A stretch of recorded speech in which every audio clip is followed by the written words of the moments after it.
Alright, and now we're live.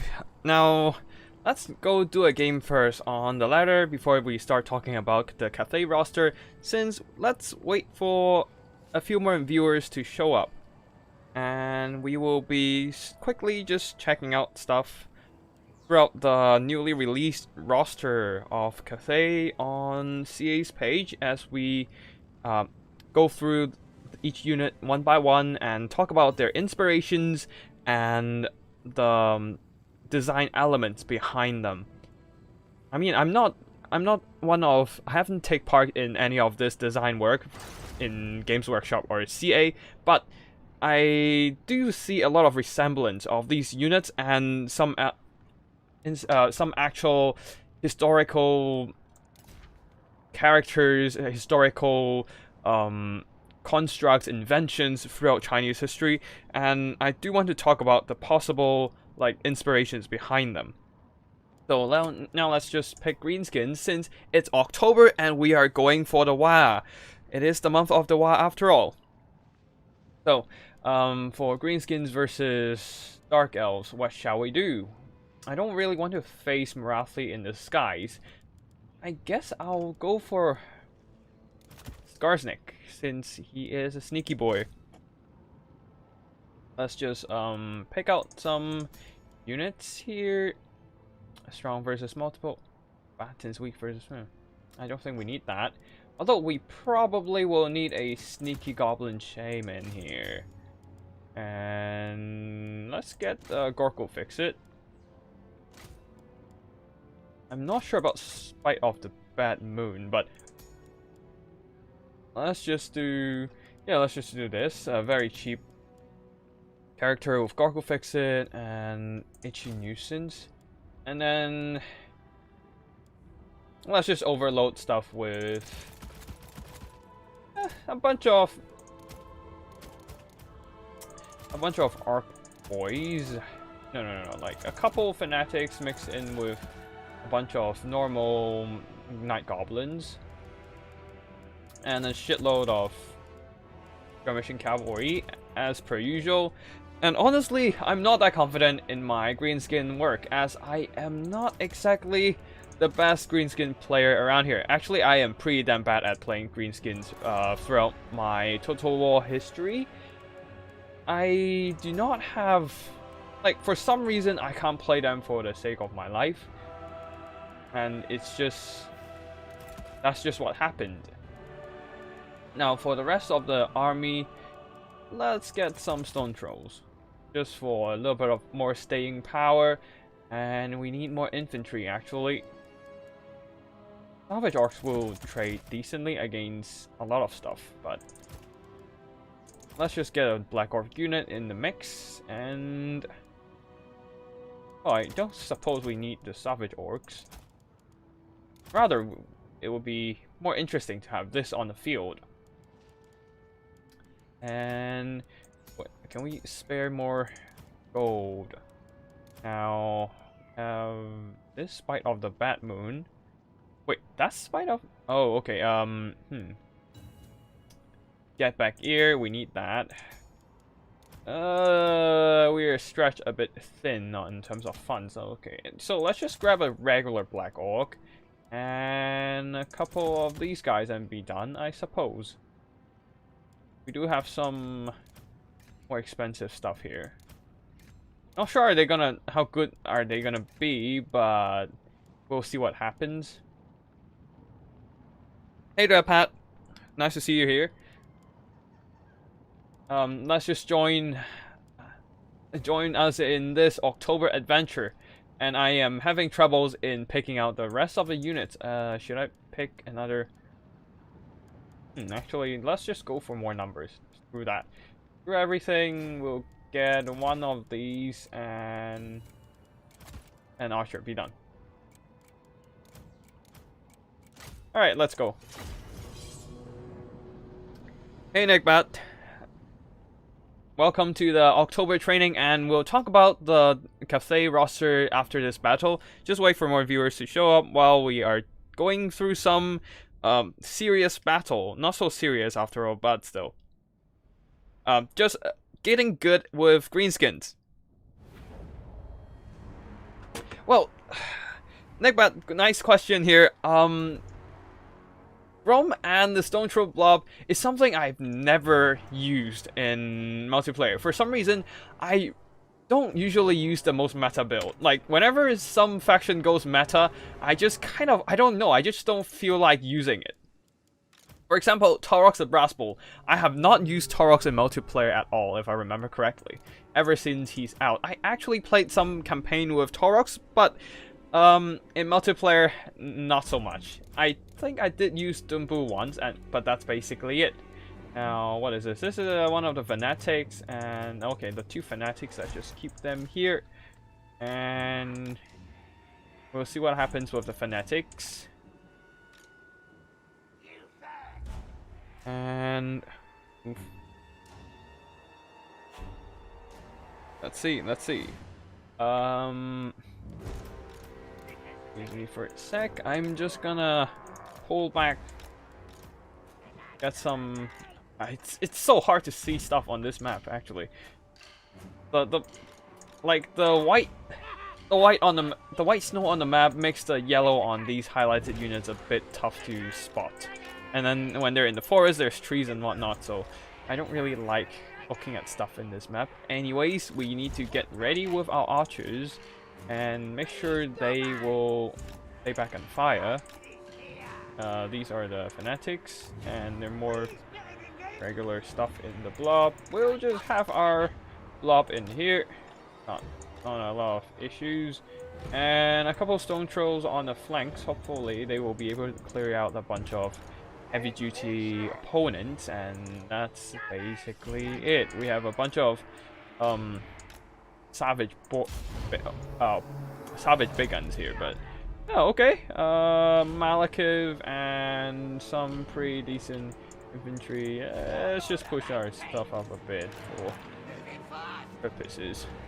We just to maybe focus down Malekith. We need to get him low just to get that fermented fungi. But yeah, I don't know why, I just don't feel like using the most meta build. Like, when Skaven was all the rage when like it first came out, I just didn't use Skaven as well, so it's a more of a character issue here, I suppose. Oh, well, anyways, we will be blasting them down. Let's just do that. And we will be just chipping away Malekith's health, and we'll be falling back. Let's not waste any more shots here. Malekith took some damage. We are pretty happy as far as things go. Oh well. I keep shooting, I suppose. Just keep moving forward with the artillery, making sure. I mean, I don't see a lot of issues here, I suppose. We can try. Can we hit that? A tad far, so let's not do that. And I don't see anything other than harpies around, so that's fine. That's absolutely fine. We would just bombard them with a lot of firepower. I mean, throw in your breath all you want. I don't care. Like, these are goblin wolf riders. They cost next to nothing. Well, I am going to smash some of your dread spears as you are just daddling around right there. I don't care, as I said. And I have a bunch of units guarding. Wait, they are not pushing. Okay. Okay. Then I'm not pushing either, because I don't have the need to push, honestly. But let's just get Malekith lower, and you know what? It's getting a bit boring. So let's just push forward a bit and see if we can lure them in.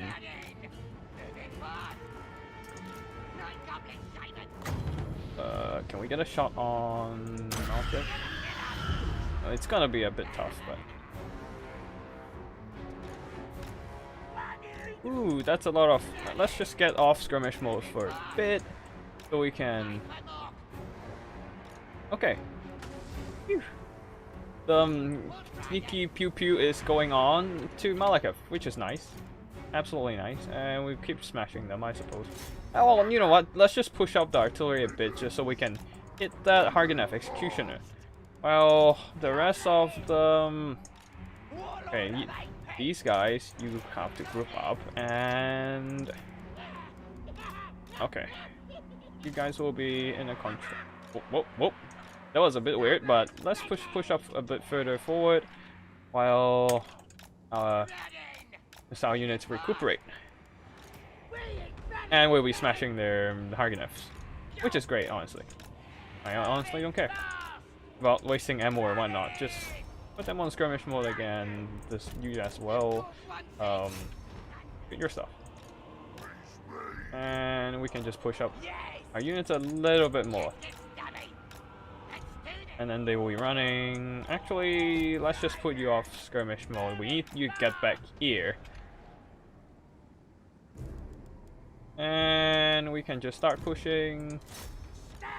This guy, he can die, doesn't really matter. Oh, and our stuff got caught, which is not good, but we're doing quite a bit of damage to GUD, which is a good news. We can just push now, it doesn't matter.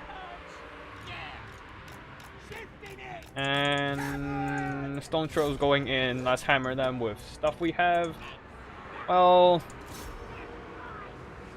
Gork and Mork will still be doing God's work.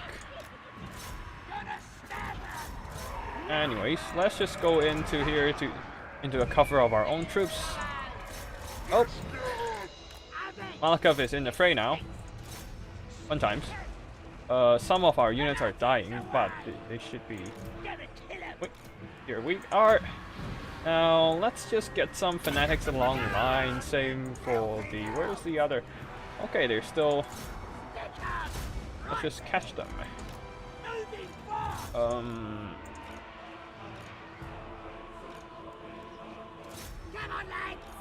Just rush. It's fine. It's all good. Units are getting caught in combat. Malakov is getting hammered by the stone trolls as this is absolutely fine. Do I have them on skirmish mode? Yeah, that's fine.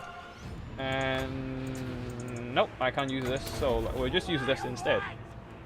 Arsenic, what else can you do? Just use this, I suppose. So it's not like there's a lot of stuff for you to use that on. And what else?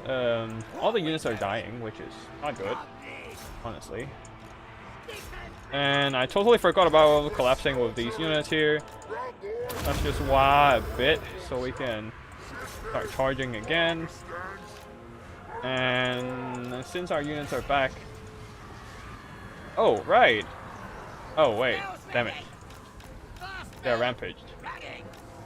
God damn it, Witch Elves. Anyways, since the Hammer of Gork is almost gone, we can just start pushing all the stuff back around here again. And seems like the shades are being distracted. And you can go charge into combat somewhere. Just stop staying in the skies. You know. Anyways, just come in here, please. As seems like we're lagging a bit. Happens all the time in online multiplayer. But yeah, this build is a tad strange for the Dark Elves. Not sure why they bring this build. It's a little bit too small for comfort. Like, it's so narrow, like they can just easily overwhelm. Greenskins can easily overwhelm them with numbers. Probably not the best build against Greenskins. And Malakov on the ground. We will start rushing forward, chipping them down with arrows and whatnot. And yeah, you know what? Just run. And chase him down. Let's just blast him with that. And start pushing forward with stuff. And our night goblins will be killing stuff in the forest, which is absolutely fine.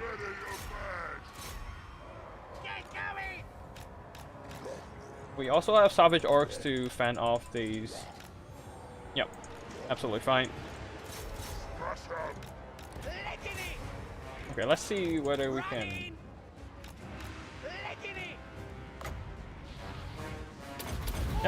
Yep.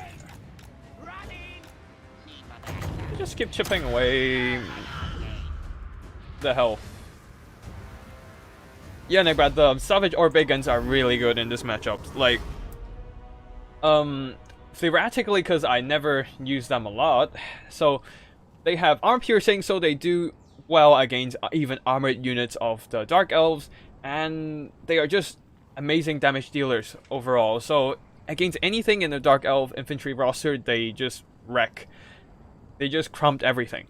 Maybe not Executioners since they're an elite unit, but other than that, and also maybe not Blackguard, but other than that, they trade pretty decently. And against anything monsters that the Dark Elves might bring, then their anti-life would really help out.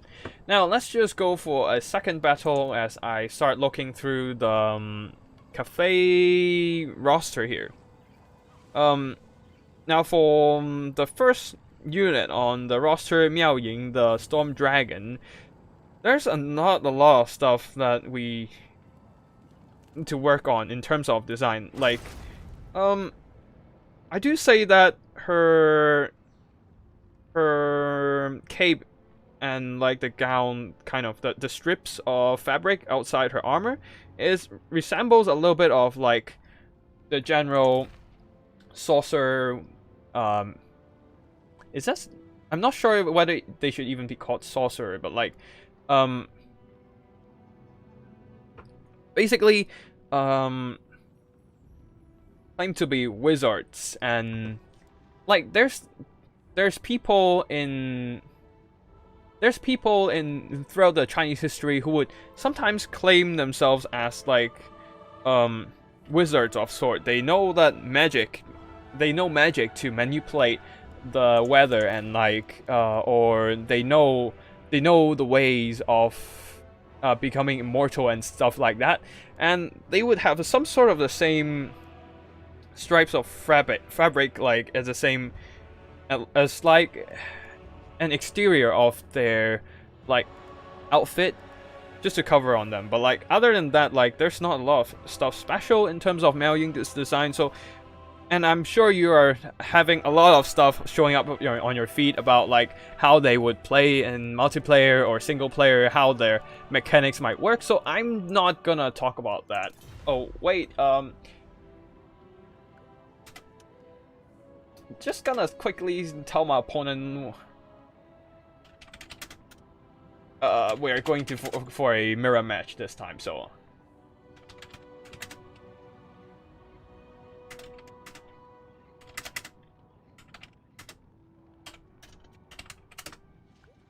alright, anyways, hey Ninja, nice to see you here. Now the next unit we see is Zhao Ming, the Iron Dragon. Well, his design is pretty much fantasy Chinese designs as well. Like, honestly, not that much in terms of cultural aspect to pick out, since it is basically, you can see a lot of dragons, and using that yellow to signify their, like, yellow as a color in ancient China is the color of the royal, so like you literally can't use yellow as a color for your normal civilian clothing. But yeah, that's not, but other than that, there's not a lot of stuff to pick at, so we'll skip that as well. Although he is known for his position in the, what do they call the road again? It's definitely not called the Ivory Road. Well, which is, as you can think about, like a very easy modification to the word Silk Road. Like, I'm not sure how does the Ivory Road even works, but some, like, especially if they have to go through the west of Cathay, which is where the Great Mall is situated, thanks to a certain meteor totally not summoned by the Celestial Dragon and his scholars of astronomy. But other than that, they seem to be able to have a trading route going straight through those wasteland and into the west, into the old world. Okay, now let's just start picking at our troops. Let's go for a line of Savage Orcs and get WAAAGGH on the game. I'm not sure whether WAAAGGH or WAAAGGH would be a better pick here, since After all, the Greenskins are not exactly great at leadership, and they cannot defend themselves too great against their air game. Let's just put a Doom and Darkness here, since we might need that. As like Arts Armor, Slagga Slashes. Well, these are all useful abilities, so we'll use them. And I swear, it's going to be a bucket load of skirmishing archers. Yeah, let's just have these. Wait, can we? No, wait. 5 of them is a max, so okay. Wait, I don't think we need anything more, so we just put another one on there. And yeah, what's next?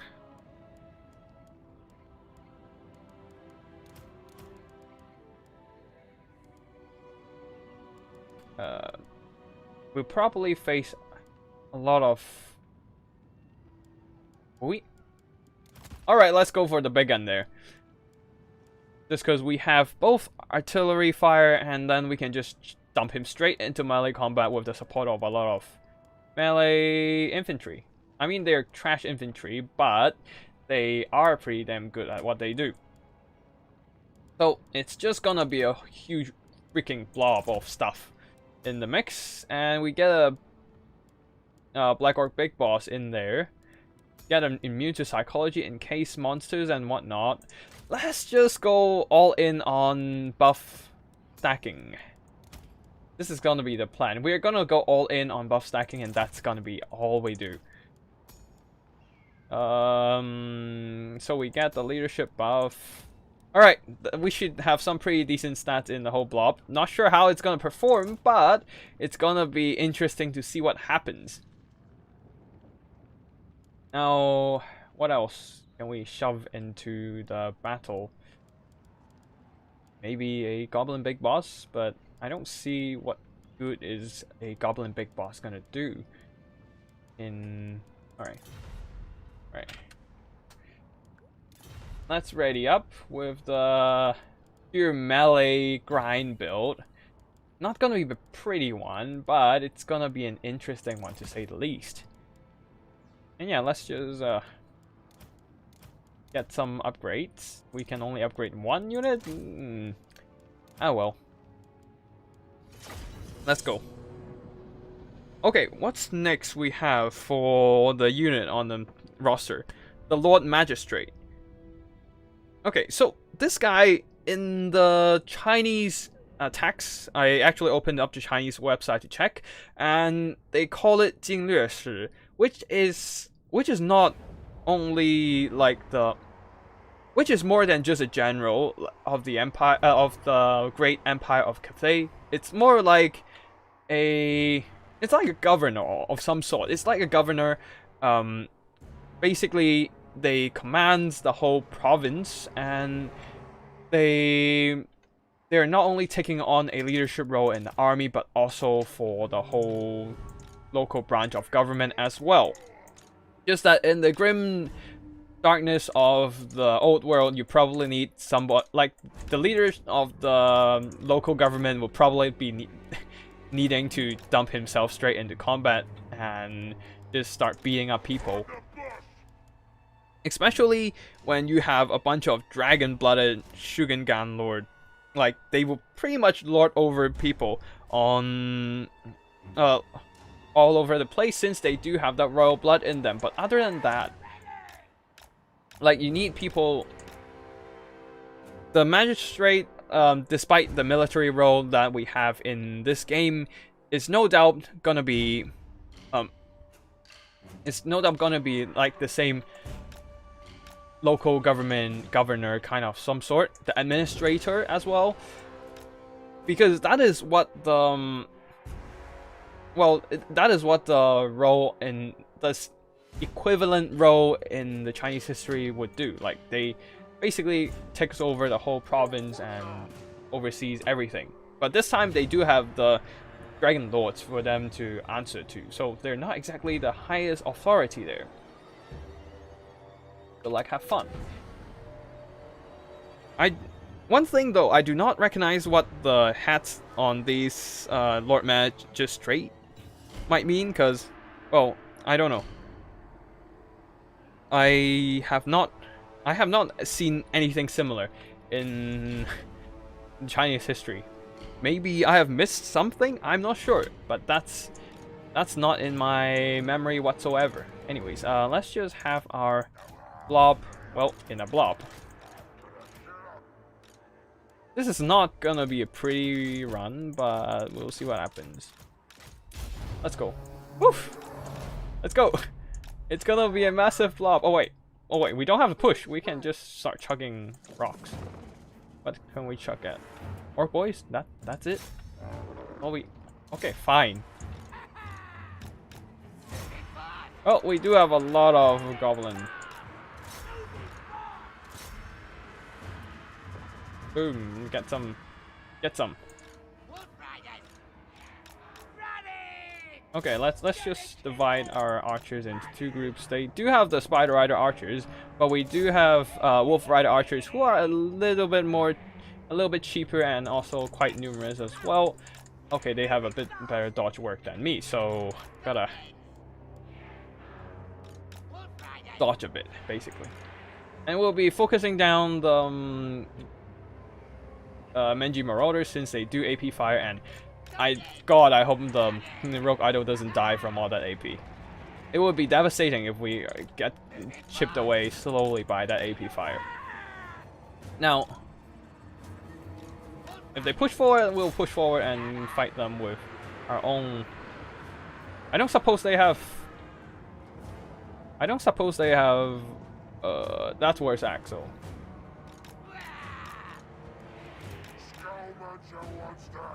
Wait, is he on? Okay, he's flying. It's all good. It's gonna be a battle of the Spirit Leech, boys. We're just gonna be leeching each other off our health. Oh boy. Wait, what? He's not leeching us? Okay.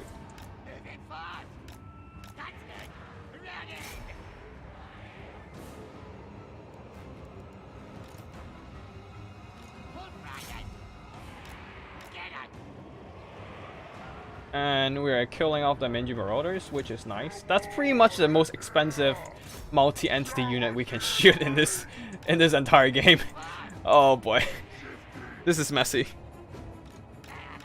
Okay, anyways, let's just flank around with our troops, get our charge in here, and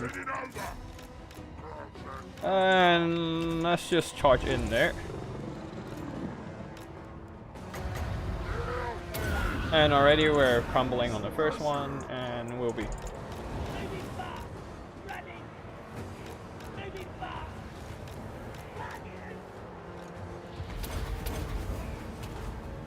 Let's see what happens. We will be charging as well. It seems they're putting a lot of buffs on their own troops as well, and where troops are buckling under that weight. Oh boy. I should have got something like Foot of Cork or something, Curse of the Bad Moon or something like that. Maybe. I don't know. It seems we're getting crumped pretty hard here.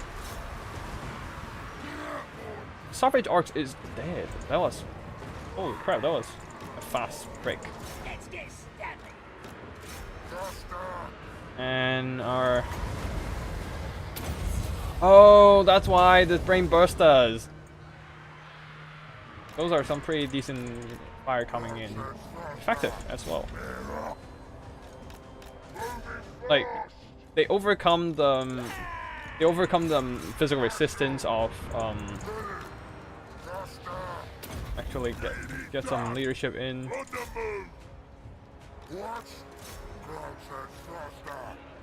And yeah.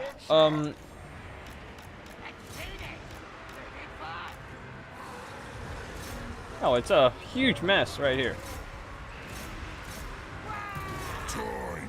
Wow. Well, we just activated WAAAGGH just now. That was not good.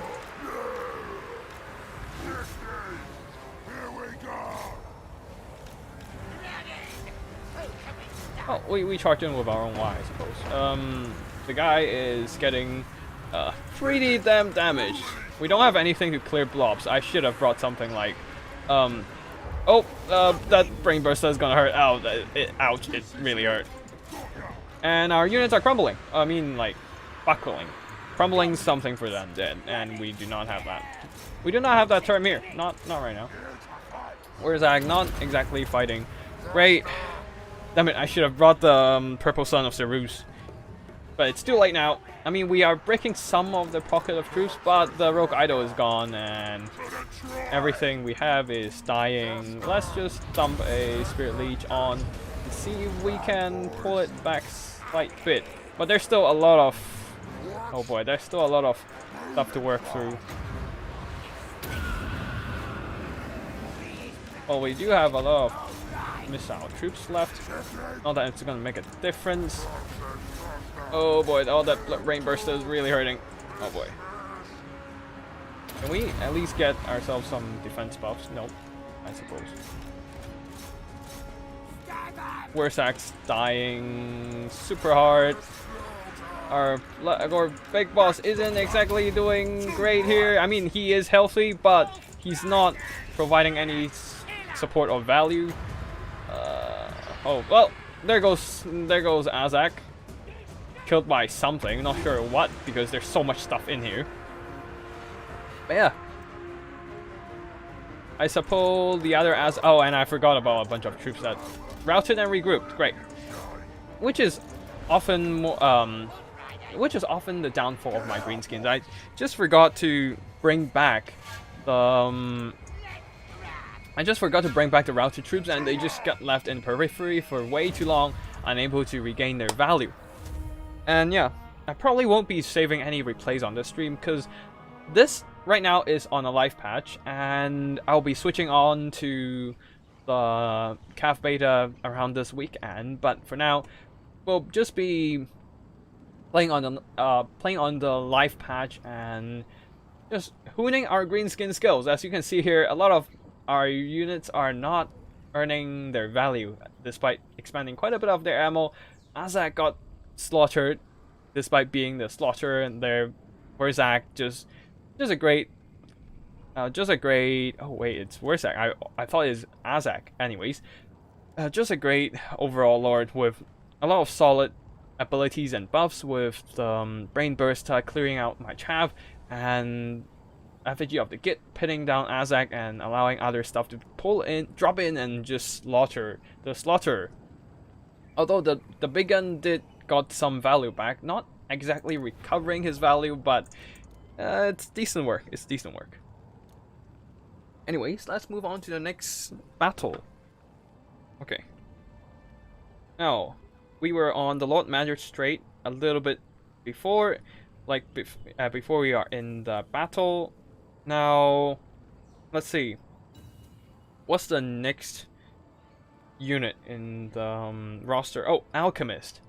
Alchemist here, that's definitely a very historically inspired unit as well, because ancient China especially is known for their special alchemy. Like, for example, we all know that, like, the first people to discover gunpowder are alchemists of China.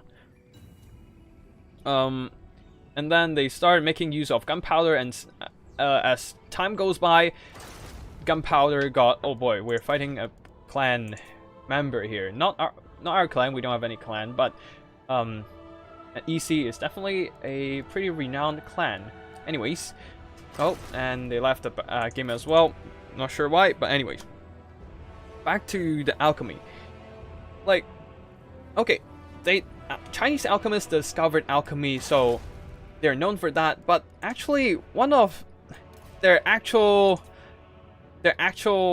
studies. Oh wait, look, Altar of Darkness. Damn it, I hate this map. But anyways, we'll go through with it. So, Chinese alchemists, their actual original pursuit is immortality. They try to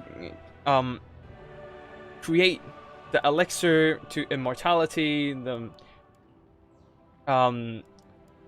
Sometimes it's known as the Philosopher's Stone in the West, but for China, they're trying to distill pills that can make people immortal.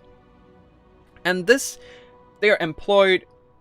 One of the earlier stances of alchemists in China are known to be employed by the first emperor of China, known as the Qin Shi Huang, which is basically the guy who made the terracottas in the ground, buried them all and whatnot, and also the guy who built the Great Wall of China, which is also directly the inspiration of the Great Bastion. And yeah, basically they were known to just fiddle around with stuff, trying to chuck them all into a pot and try to like distill them, like cook them and whatnot. And that is why alchemy has quite an important role in like the early politics of China. A lot of Chinese emperors actually try to pursue these kind of stuff. They try to eat ments created by these guys, by these alchemists, and surprise, surprise, these alchemists chuck in stuff like, say, mercury into the damn pot, and of course the stuff that they created are poisonous, and well, Chinese emperors died because of that. Of course, they don't like whenever these alchemists died from their own creations, they don't say that, oh, the guy died because he killed himself with medicine, but more like, oh, the guy has achieved immortality and has extracted himself from this mortal shell. But yeah, I digress, but that's basically the sentiment for the whole alchemist scene. Anyways, hey Ninja, I'm not actually playing with the beta, but more on the live patch. I'm gonna switch over to the beta after this weekend, but for now, we'll just be practicing with the beta for now, and let's see what we are facing. We are gonna field to face off our opponent. Let's just get some boar chariots, since boar chariots seems to be a nice counter. Actually, no, not boar chariots. We need something that can kill weapons teams. Of course, we still need a crap ton of Wolf Rider archers. That's basically a staple. But we also need some squig hoppers. We get the normal squigs. No, they're way too slow. 58 speed. These guys, 80. For some reason, squig herds, the one without anything mounting on them, actually is slower than squig hoppers, which has a goblin mounted on the squig. I have no idea why this is the case, but if anything, these squig herds should move faster. 58 speed versus 82 on these guys. It makes no sense, honestly. But yeah, now we're just unloading with, well, a lot of stuff. Anyways, let's just get a River Troll Hag. Swamp Breath? Nah, let's not deal with that. You guys do have Frenzy, Spirit Leech, Soul Blight, actually this, and we good. That should be all. Yeah, I hope the armor piercing anti-infantry would be great against the weapons teams, but if not, then we'll see we'll see if there's anything else we can do. Anyways, let's just grab another goblin archer in the fray. Just to have some static missile fire and draw in maybe their dogs and whatnot for rear charges, and that will be all. And we're just having a very wide build here. Oh, Vadim, I got 200 subs? I'm not sure. Let me check, because I am only seeing 199 on my screen for now. Let me just go and refresh it a bit. Oh, damn, 200. Thank you, everyone, for your support. It's been a while since we achieved the last 100, but yeah, it's great. I don't know how to put it in words, actually. I'm very bad at expressing happiness in words. But yeah, thank you everyone for your support. Without you guys liking my video and watching them, I wouldn't be here for sure. Now let's go into combat with a very, very freaking wide greenskin build. 9 units in the front line. I'm not even sure if this is tournament legal, since they do have limitations on the same unit variant you can bring to the table. Anyways, that's not gonna be a big concern right now. What's concern? Like, since we are on the ladder and the ladder has no rules. Well, we'll just solo group Grom the Paunch. And we have a bit of a Goblin Archer Fire here, along with the Troag. He can stay here. And Squig Hoppers, I don't think there have ever been any decent unit for use. I don't think anybody really used these guys in combat. I'm not sure why. Not exactly. I don't use greenskins a lot. I have been repeating that for sure, but yeah, I do not use them a lot. And like on paper, they should do okay against the weapons teams and escape and infantry. So I do hope they do something here instead of dying on me. But we will. Oh, nope, no. These guys will be. Oh. Okay, we'll just put these into one control group. Let's go. And we go for the big wah. It's just wah. Alright, anyways, we'll spread our infantry into 2 teams. They are having a lot of the poison wind globes around here. So we'll just chuck in some firepower in there. Actually, we can just circle around. I don't know what they're gonna bring other than... Nope, we're not going in with Grom just yet. Like, hell no, I'm not going to go in with Grom like that. He's gonna get killed by all that focus fire from the poison wind. Now we rush. This is the wah. Oh, run! All right, I forgot to put them on skirmish mode. Damn it. Well, you guys can start shooting, but for now, these guys can push. These guys also flank around, and we'll have a bit of a engagement.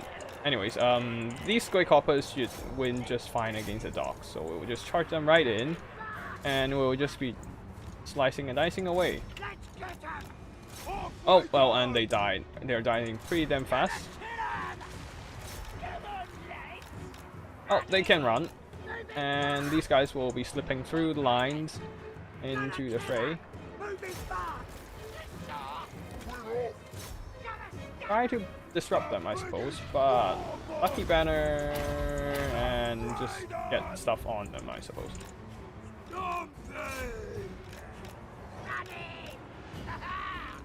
Okay, occupy them. I need you to occupy these, stop them from firing, and they broke. Great. Just freaking great. I mean, they are escaping after all. Oh, well, anyways, we can just chase down these guys. And Troag, you can go in there. Quick hoppers. Let's see what you can do here. Alright, spears. These quick hoppers got killed by the red ogres, but that's fine, I suppose. Savage orcs, and you can smash in there. You can push through, just keep shooting. Grom, come back here. I need you back. You guys can swarm the dogs. I don't care about your HP, honestly. You don't matter. I mean, no scavens really matter anyway, so that doesn't really hurt my chances. Where is our... Oh! Got focus fired. The river Troag. That's not good. We broke the dogs, which is good. Good news. And we have some infantry getting on top of the weapons teams, which is also good. And we can start the war now. Let's just hammer in and surround them. Keep shooting. Okay, we have some forgotten orc boys. River Trollhack is healing up, but Lord Scroak is chasing.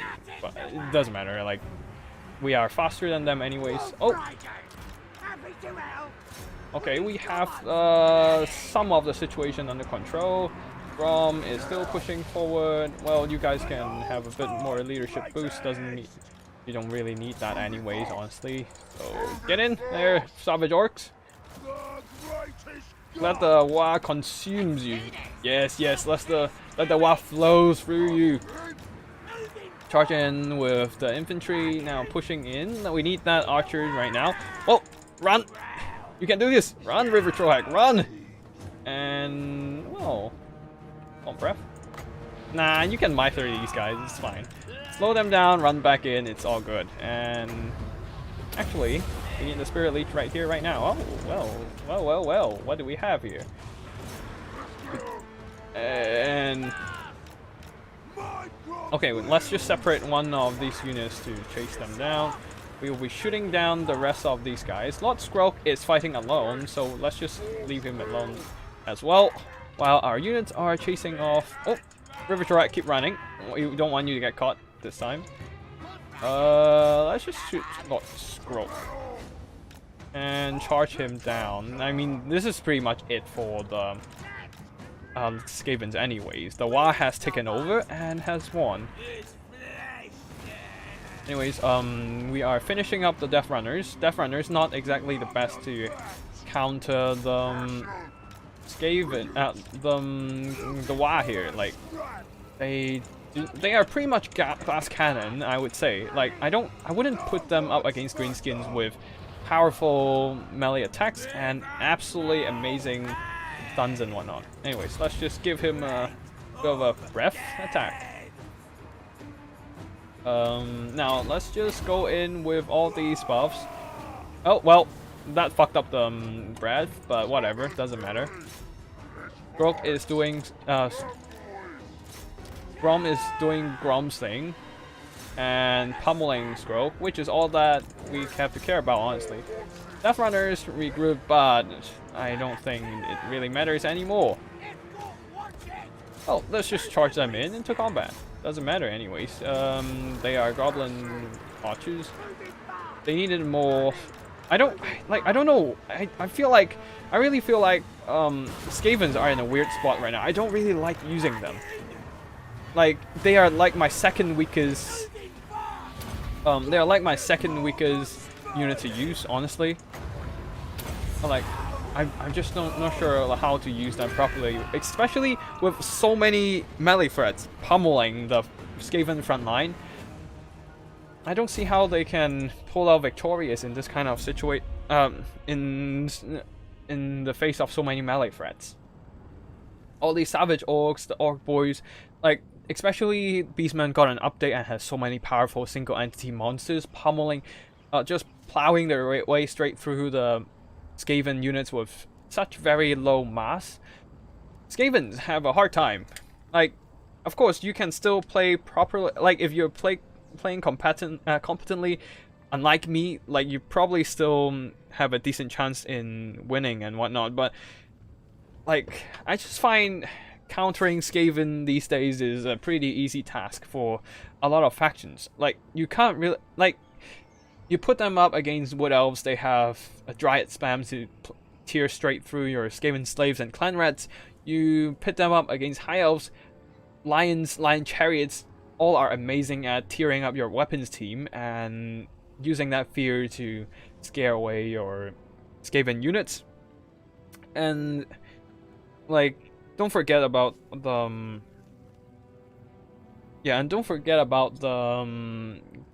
Beastman update. Even the dwarves have a decent way to counter the Skavens now. So I don't know. Maybe they still win against something, say, Vampire Coast, I suppose.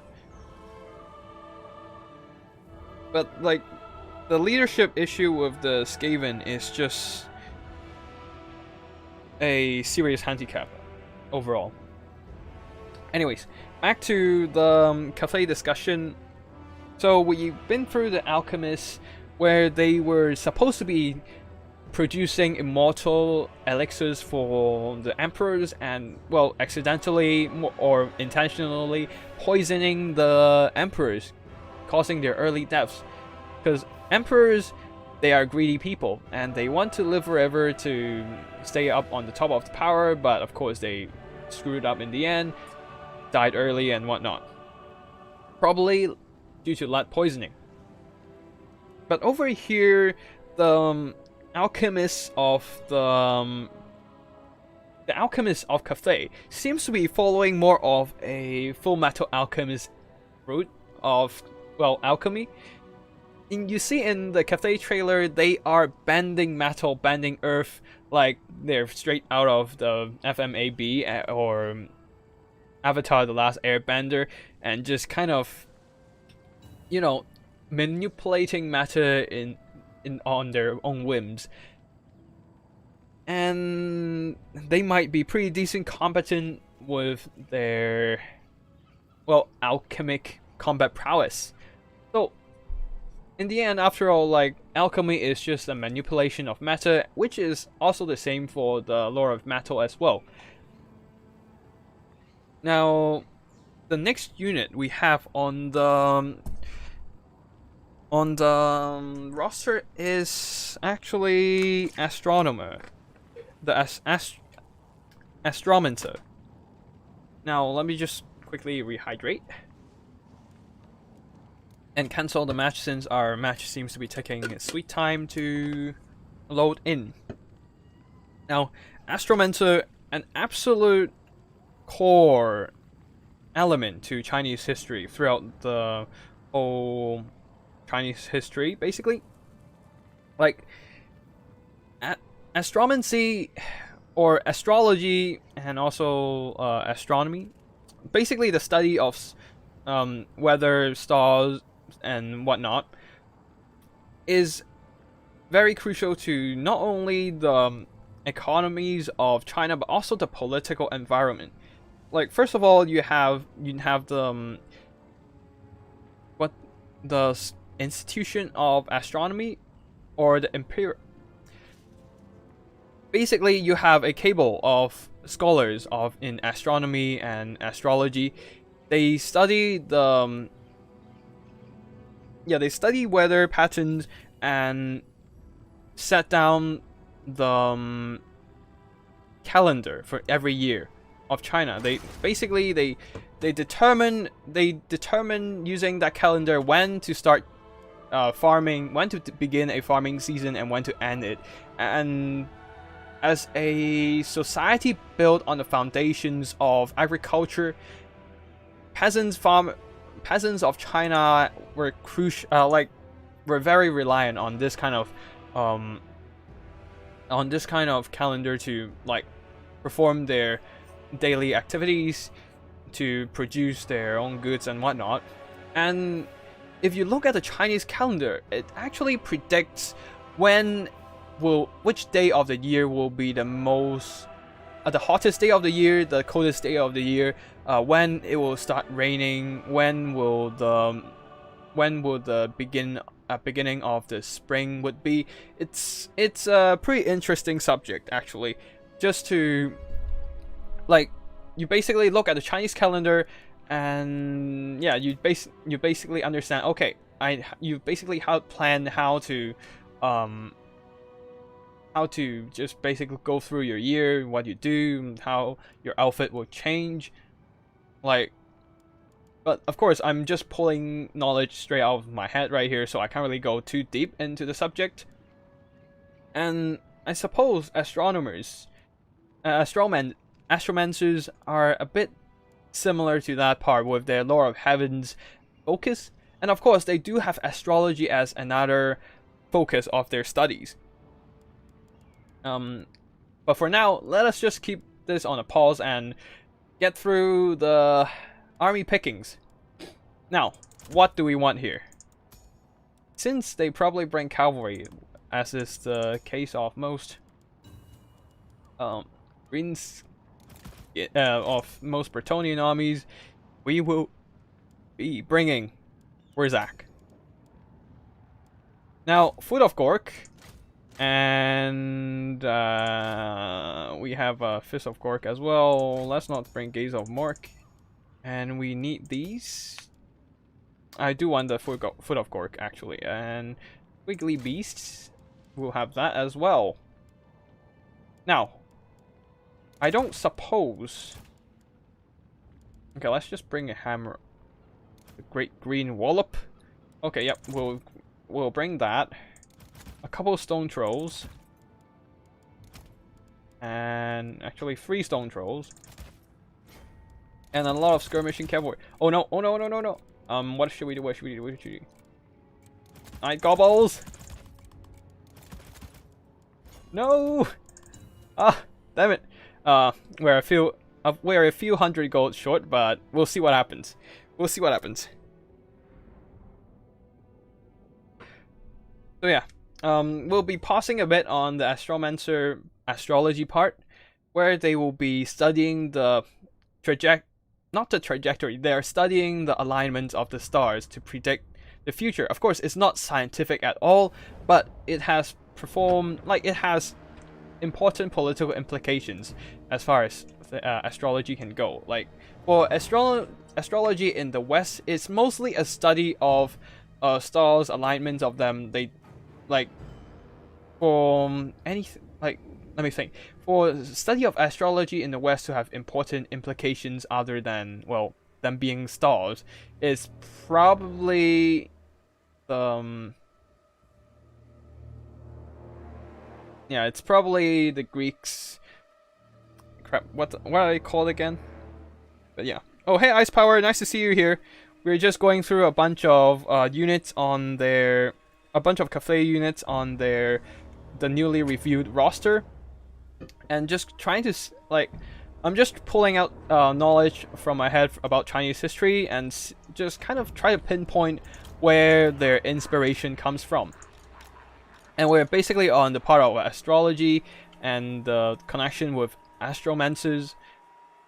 Like, for the astrology of China, they have an implication that a star in the sky is representing the emperor's fate, and that goes the same for a lot of stars, how the stars align, or what the color of the stars would be.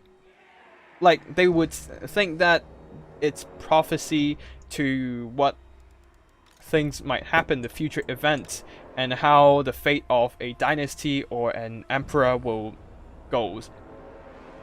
So it's like, it's pretty much expected for, like, it makes a lot of sense for the astromancy to be making its way into the Cathay roster. Of course, the Games Workshop has put that into the Cathay background information decades ago in those little tidbits about Cathay, especially about the creation of Great Mole, where they were talking about astromancy and the Celestial Emperor dropping down. And okay, they probably did not drop it in there, but it is heavily implied that they did. Anyways.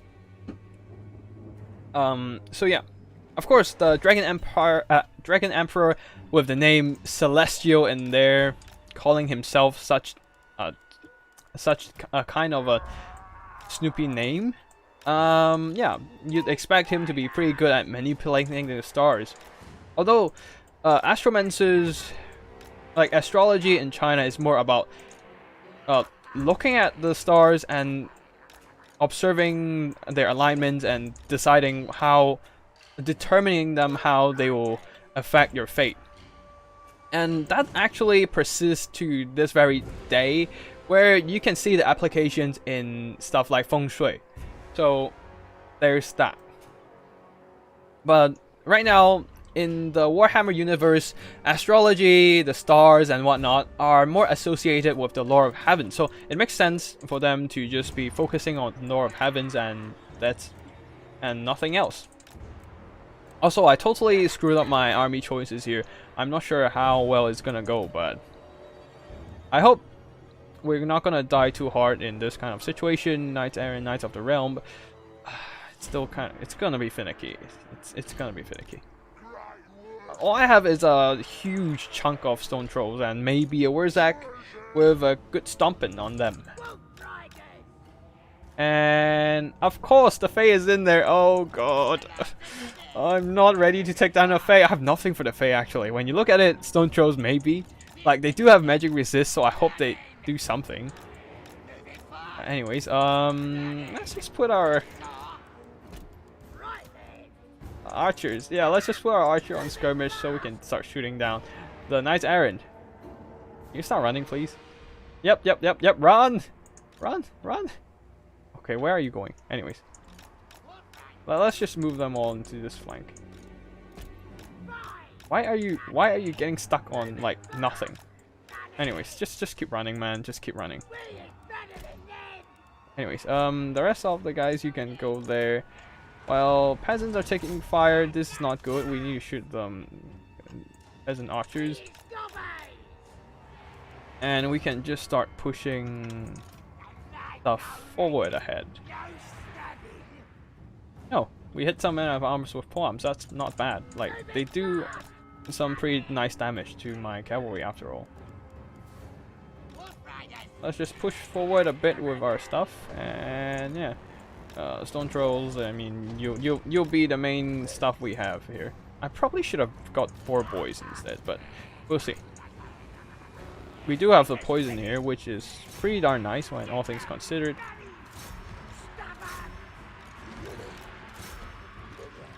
Oh, let's just rush in. I mean, they did pull out their peasant archers out, so we can just charge. And yeah, let's just push forward. Where's WAAAGGH? Start running. Oh, no, we're not rushing in just yet. We'll shortly be pushing through their peasant front line, which is just good. But the peasant archers are doing some quite decent work on us, so yep, let's just saturate on top. Where's WAAAGGH? Oh well. They're surely biding their time here. And the Fae Enchantress is pinned. We will just give her a little bit of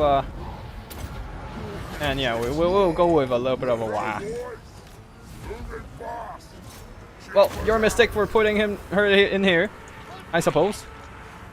Oh, the Hammer of Gork is down, but we have a bit of decent fighting going on there.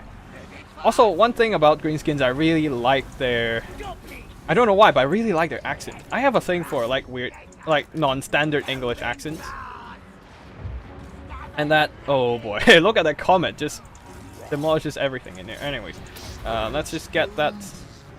Oh wait, can we get a good stomping in here? No, let's not bother about it right now. They're a little bit too scattered for that crap. Anyways, yeah, we will be rushing back. Wait, why are you running that way? Oh, stupid pathfinding. Anyways, well, WAAAGGH is fighting just fine. Okay, some stone trolls are not quite so, but anyways, let's just push towards the back lines here. Our wolf riders are still okay. We have artillery back, but let's just get them back online and start harassing again.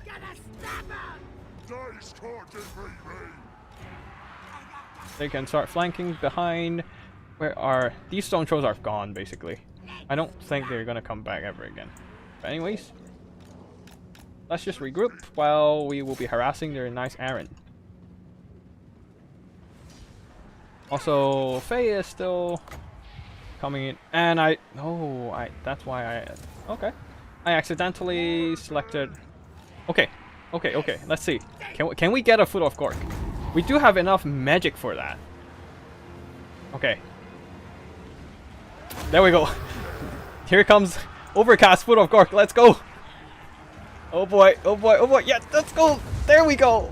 Yo, the amazing destruction. Oh my god. I don't even care if I'm not winning or what tonight. But like, holy crap.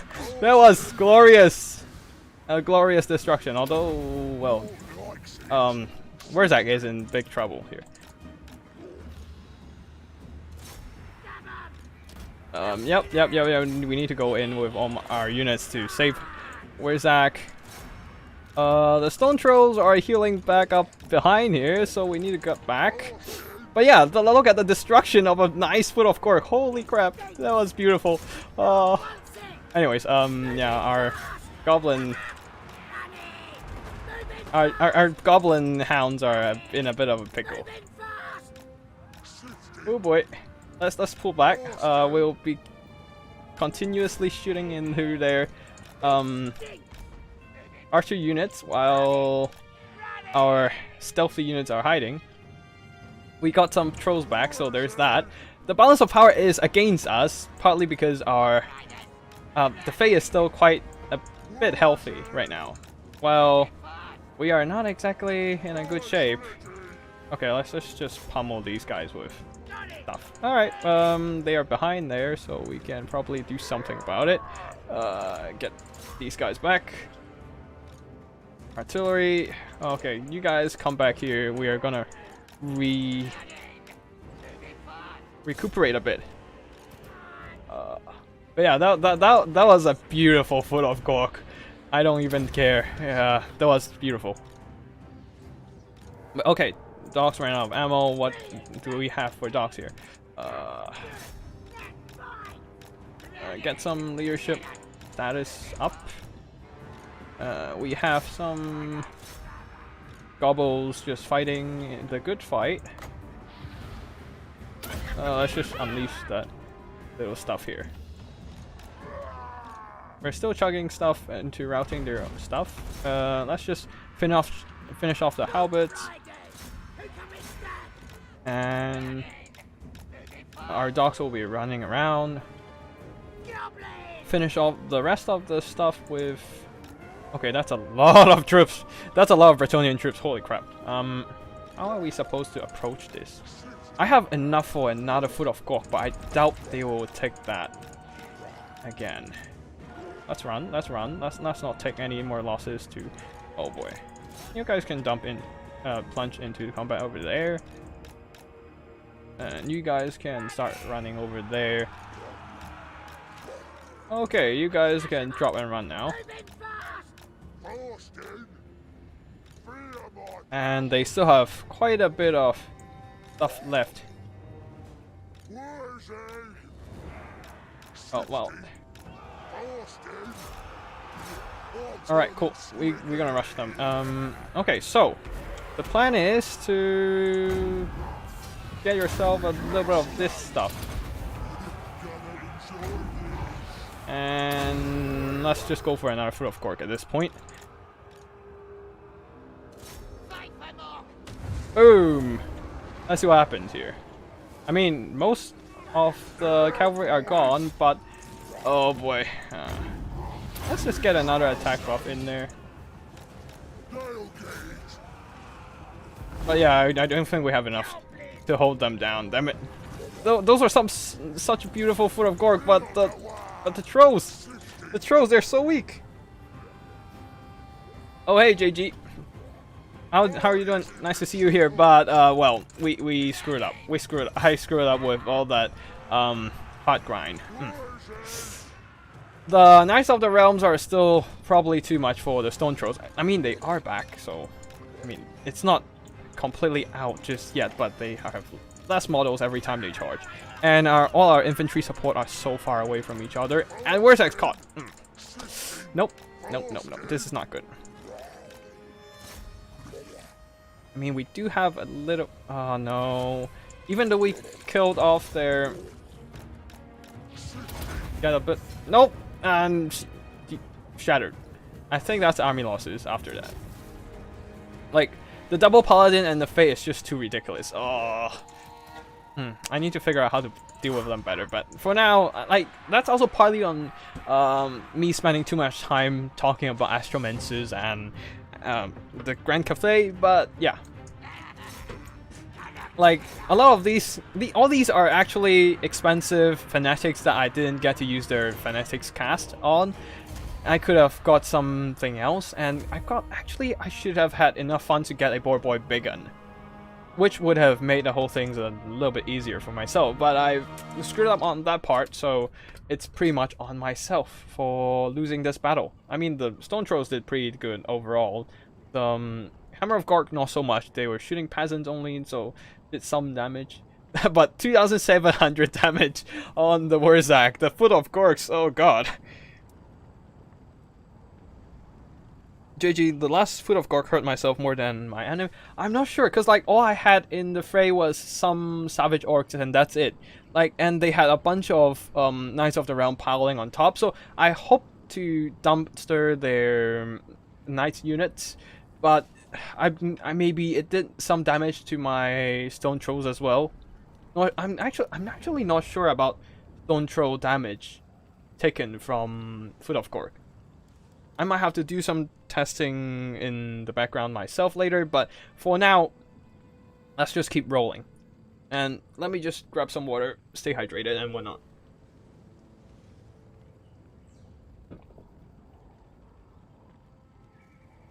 Yep, memeing too close to the sun, yes. Foot of Gorks are amazing, like, they just do such ridiculous damage to cavalry units.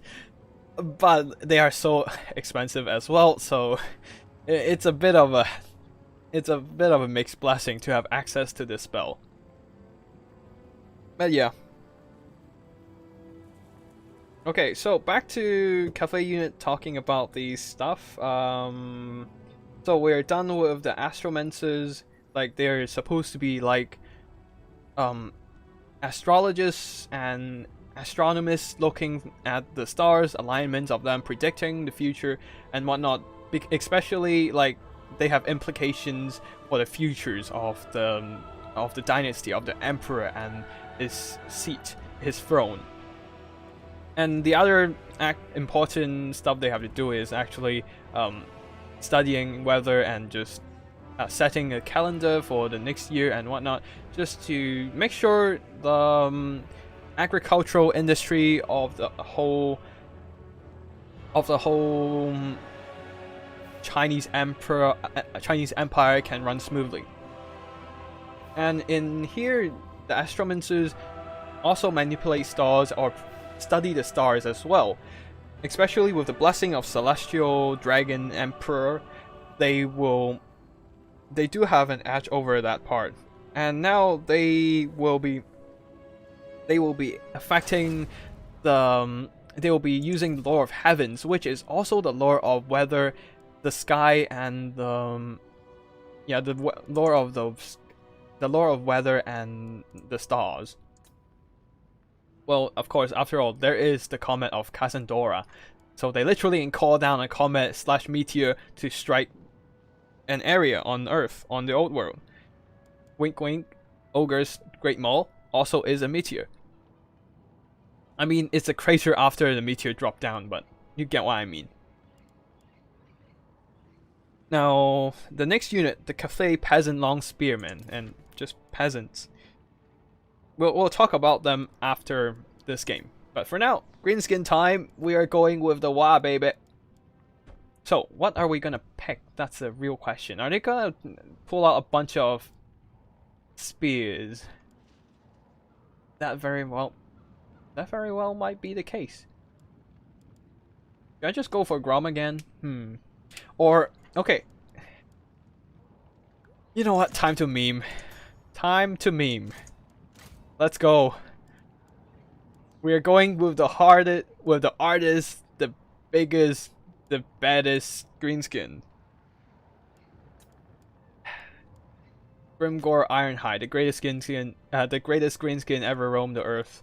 And we're going with Black Orcs as well, since of course it is the Grimgor Ironhide, of course, so he deserves a little bit of his regiment to support him. Now the rest of the stuff will probably be our boys. Should we bring fanatics? That's the real question. Anyway, a couple of these Nazi skulkers just to guard the flanks. And of course, you can't play Greenskins and not bring skirmishers, of course. So there's that. Now, I mean, we do have a ridge, not a ridge, but trench down below there. Anywho, let's just bring an Orc Shaman. Gaze of Mark. Let's just bring Brain Burster. We really need magic damage. We probably just leave that on, just so we can punch through Phoenix Gods. Fabulous, fabulous foot of course. We'll do it. Damn it. Damn it. Watch out for dragons. Oh, good tip. Thanks for the tip. Thanks for the tip, everybody. I'll just bring a stone throw to counter dragon charges and whatnot. But now I haven't. Okay, crap. Fine. I'll just bring a bunch of goblins for frontline. Just so I have enough funds for. Actually, night goblins would be okay against something like, say, spearmen. Just so I can bring some big guns. And then we can just bring a couple goblin and call it a day, maybe? But yeah, JG Cathay do look sick. They do look really sick. I really like them because, like, of course I have a Chinese heritage, so like it's a little bit of a natural affinity. But actually, the most exciting the faction that I'm most excited for is actually Khorne, with their whole melee, heavy armor melee style. I do love a good heavy infantry, and Khorne Berserkers is a heavy metal infantry. Just no nonsense heavy metal, good stuff. Wait, right, I forgot to bring archers, so instead I will bring. Why are you so expensive, goblin archers? I sacrifice some stuff on my Grimgore. But it's Grimgore. I don't wanna take away anything from him. He is so he should be amazing. This is painful. Fine. Just get another archer. There we go, and we should be good. Give him some stats just so he doesn't crumble the second contacting the enemy. And that should be it. That should be it. We have Borbigans and Stone Throws to counter dragons. I hope that should be enough. Okay, let me just hydrate again. How long have we been streaming now? I need to refresh this, but well, I'm too lazy to check. Anyways.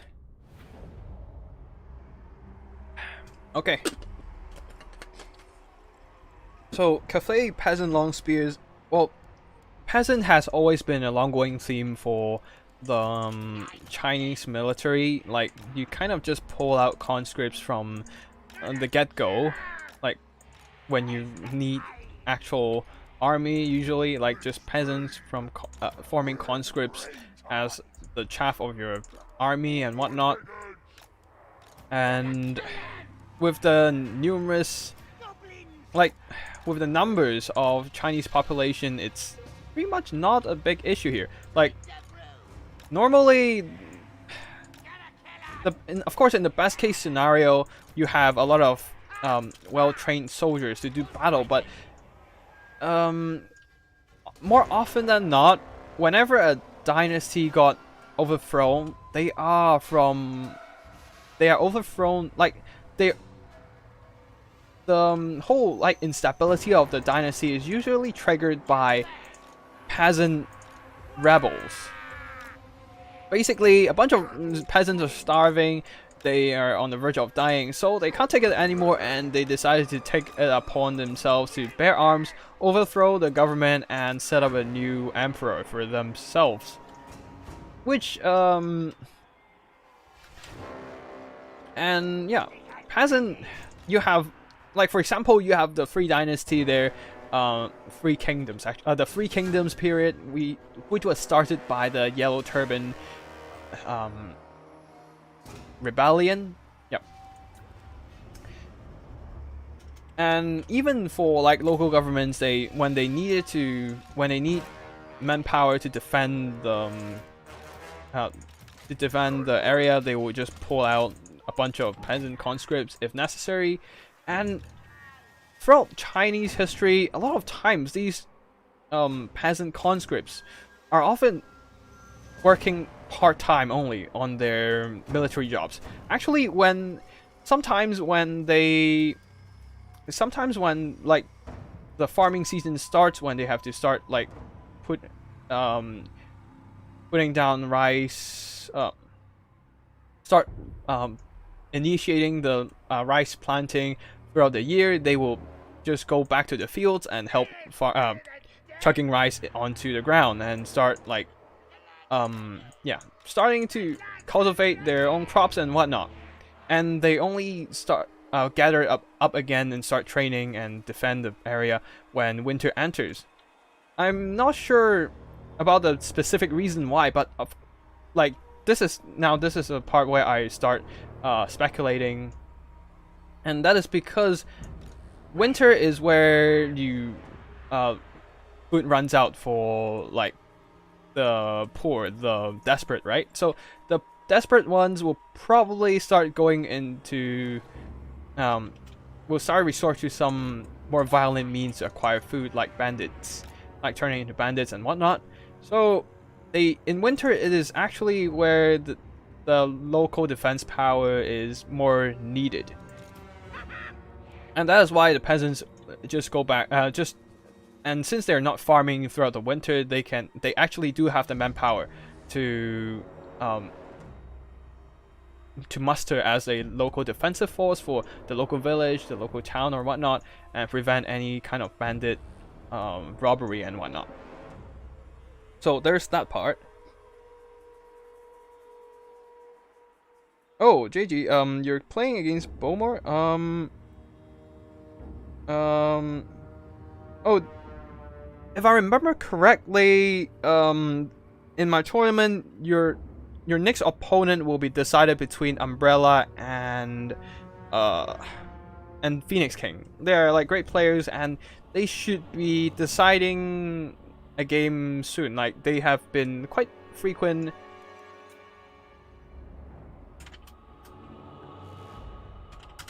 Oh, let me just reply my. Okay. They are quite regulars of tournaments, so they should be quite efficient in their thing. Just as for the other players, the first round are basically done for, and we are pretty much starting the second round this week. Anyways, let's just go ahead with our stuff. Oh boy, Sisters of Avalorn. Oh no, Fireborn. This is scary. This is scary. Fire damage against my stone trolls. That's and yeah, JG, yeah, Bowman is an excellent player. I played against him, and only because I got lucky with some of my builds, I was able to win him once and once only. Like the other time I faced him off against, it was in like a one build tournament in Rubber Duck of War's channel, and he absolutely demolished me with his Skaven build. That was really good. Huh. That was a pretty weird cast. Oh wait, no, that's a absolute excellent cast. Oh, start running. No. Okay, cool. Dodge that. I mean, that's one Night Goblin gone. Not the end of the world, but it is a regrettable loss. Damn it. Hammer, you better hit something so we can actually earn back. Do we want to do that? Okay. We do not have anything to pin down their units, so we will be running back. And the stone trolls, we will be... Okay, let's just push forward. Oh, pull back. Actually, you know what? Okay, no, never mind. We're pulling it. Oh yeah, so JG, yeah, the tournament is on the way. I have played against my opponent, so I will be facing off my next opponent as well. Like overall, like it's not a massive. After all, it's not a massive like tournament or whatnot. But the players have been working on their own stuff and has been doing, and is pretty punctual in their own thing. So don't worry about it too much. Like your next opponent is, should be decided just fine. And oh my god, they are pummeling my forces. Anyways, let's not dawdle too much. And Grimgore is a bit out of position. Probably not the best lord in here, honestly, but oh well. Oh wait, oh cool. We might be able to put some magic damage in them. Let's see what happens. Two realms of shields. Let's see if we can slip through. Let's just keep chugging rocks at their Sisters of Avalon. They seem to be pulling back.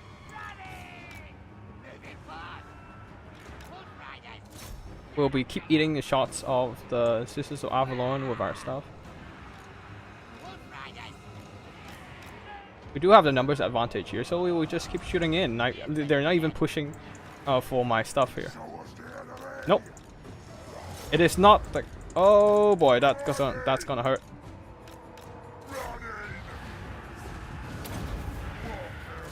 And we are going in with the, you see, let's see if they react.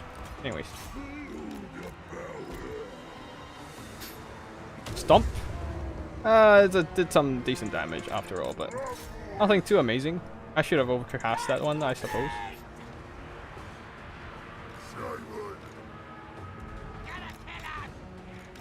Let's just push forward. I'll on top of these guys and keep shooting. And they're gone. Say my name! Anyways, how much damage did that do? Not a lot. And we're probably losing on the balance of power overall. Oh, we can just push our infantry forward. We can screen with these guys and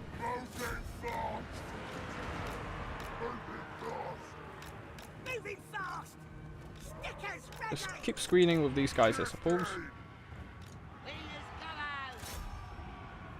Yep, just circle around. They will be healing up. Oh, and the stormtroopers are gone. Crap.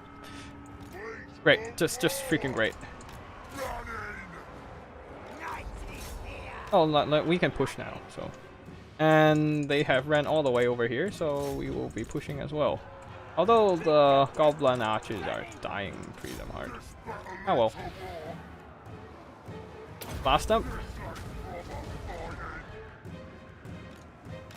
Oh boy, 31 models and constantly healing.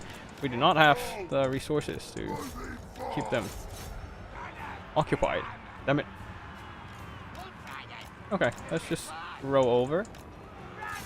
Arch them. Not the best performance from me in this game, honestly.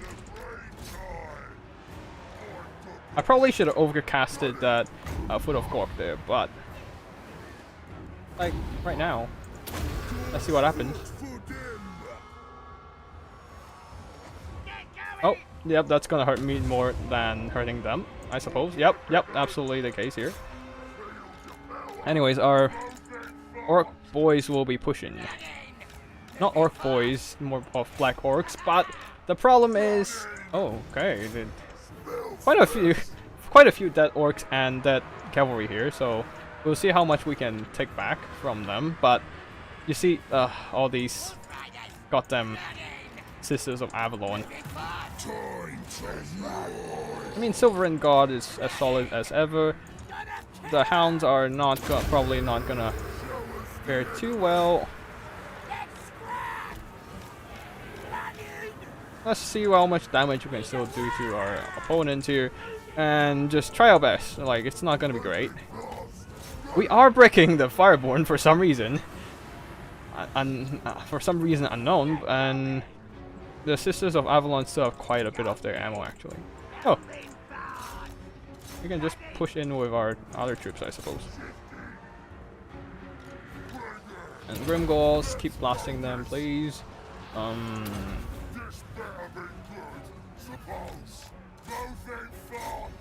They are not focusing down my Grimgore, which is a blessing for sure. And they're shooting. Okay. Okay, we're not completely out of this yet. We're not completely out of that yet. Hi CJDH, nice to see you here. Welcome and just chill.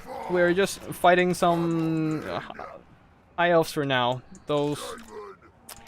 Okay, what do we still have on the battlefield?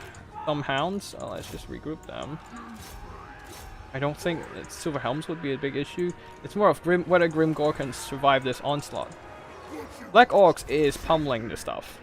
So that is very nice. But the last last few... Okay. We're going into combat. Try to break these silver helms. Grimgore getting hurt quite bad. Explodes a bit. Everything else is taking damage from... Okay. Somehow we managed to break the silver helms. The Greenskins infantry will keep pushing forward. Okay. The most important thing is the... Okay. The Sisters of Avalon are almost out of ammo. That is very crucial because I don't think we have any way to threaten them after they're dead or anything. Okay, anyways, let's just keep pushing. We need everything we have to start pushing forward. Okay, we need that Brain Burster and save that for later. We do have a couple more single entities here, so let's just keep hacking our way forward. Black Orcs, absolute solid unit, and Grimgore will be continuously pummeling these Dark Elves, High Elves. Excuse me about that. Oh damn, goddamn, the Wolf Riders got routed by the recovering stuff. Okay. Wait a little bit, a tad longer please, just hold on. Just hold on. Just hold on, Black Orcs, hold on. Oh boy, and they routed. Oh damn it. Oh, okay. That's not too bad, I suppose. The Sisters of Avalon are out of ammo. We can just go straight into combat against these Northern Sea God. And hopefully they are not the kind of people to draw kite. Because we really do not have any mobility to hunt them down these days. Yeah, you guys can fight that. You guys can run. No, no, no. You see,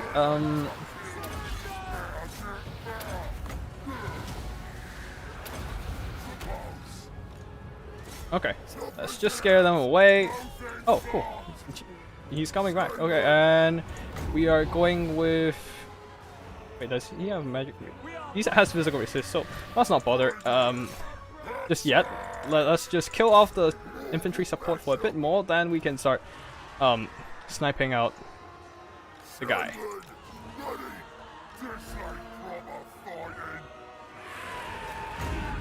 Grimgore, please. Get the leadership buff. Nope, can't. He's not fast enough. Alright, anyways. What do we still have on the battlefield? Nothing. We have nothing. Damn it. And... okay, let's just blast it. And he was routed. Damn it. Only Grimgore. Can Grimgore tank it out? Probably not, honestly. With the Psycho charging and whatnot. He's great, but I need the spell support. I really needed that spell support. Damn it.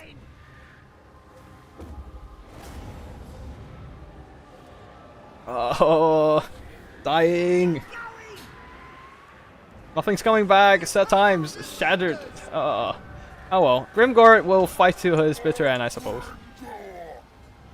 He is big as and bad as, but I don't know whether he can hold up against Tackless on his... I mean Packless, since he does have a little bird beak. He is tired too, so I don't know. Explosives, go. Fight him.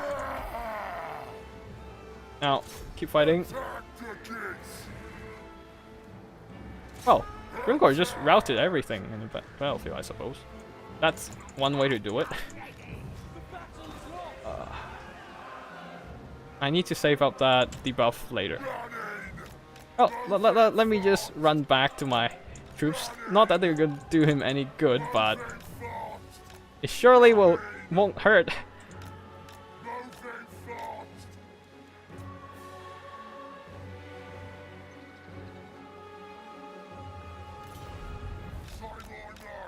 Oh no, they've spotted my... Oh, damn it.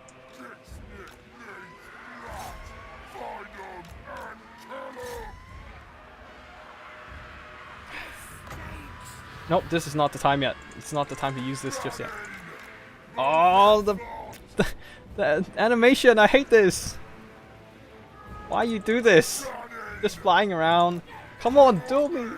Oh. It's only Grimgore versus the world now, and look at the balance of power. Oh, cries. Yeah, that unit is gone. Can you just duel me, face me in battle? You know. All right. Oh, actually, while he is chasing, we can just go break these spears.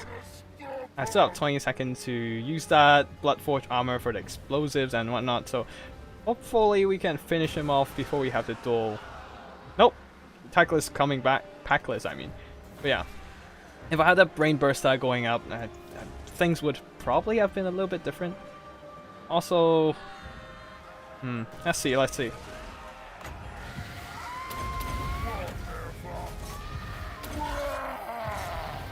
Oh no, army losses, damn it. We could have tried dueling Tackless in the end, but oh well, that's it for this game. But yeah, I could have used a little bit better micro with my Orc Boar Boy Biggins and also my Stone Trolls. Especially my Stone Trolls, I still have like 11 models on them and they got routed off the battlefield. That was a massive loss. And if I had that one Brain Burster in the end, maybe I could have blasted away the remaining infantry of the High Elves. And then I could have just dueled Tackless, but alas, that did not happen. My Orc Shaman got killed off early, and yeah. And Grimgore has to fight these infantry while being recharged by Tackless. And that's basically a game. The Black Orcs though did surprisingly well, despite under the constant fire from all these archers. So that was some pretty nice stuff from the Black Orcs. Anyways, let's move on to the next battle and keep talking about a bunch of peasants of Cathay. So, Cathay peasants, basically Chinese peasants, they are supposed to be like the local defensive force. They farm when they are off duty, like say during winter, like say during summer and spring, and they start guarding the area with when they are off the farm. And actually, there is a system in Chinese history which is also from Three Kingdoms. It began in Three Kingdoms where soldiers have to assist in farming duties during the when they are stationed at an area. And it's invented by our dear, the most cunning of the whole Three Kingdoms, Cao Cao, the bearded guy basically.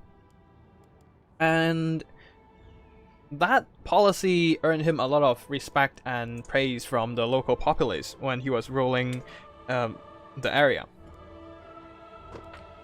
And so yeah, you basically see how important agriculture is throughout Chinese history. Like even the military forces will have to be assisting in the production of foodstuff. And yeah, that's basically it for the peasant. Now what next? The Jade Warriors. We'll talk about the Jade Warriors next, while we will be looking at the Chaos fight for now. Now, I'm really tempted to just troll this one with Snotling Pump Wagons. But they're so trash though. They're absolute trash. Maybe they'll get better in the calf beta actually, I'm not sure, since like their charge speed will be counted into the impact damage. For now, let's just go with Black Orcs. And an absolute ton of Wolf Archers as usual. As per usual, what else? Let's get a River Troll Hag this time. Wait, this actually justifies Grimgore, since they might bring Sigvald to the fray. Like, even if it's not Sigvald, he can pretty much duel every single Chaos Lord. Okay, cool. If we just hold the skirmishing forces back, we might stand a chance. We just might. But of course, there's always the... let's just bring a couple artillery. Just in case.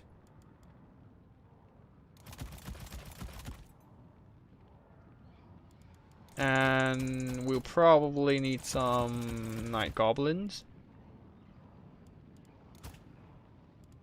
Should we bring some big guns as well? Actually, yeah, big guns would be good to guard artillery. So let's just bring that, actually, salvage or big guns to prevent that leadership effect, and more goblins. There we go.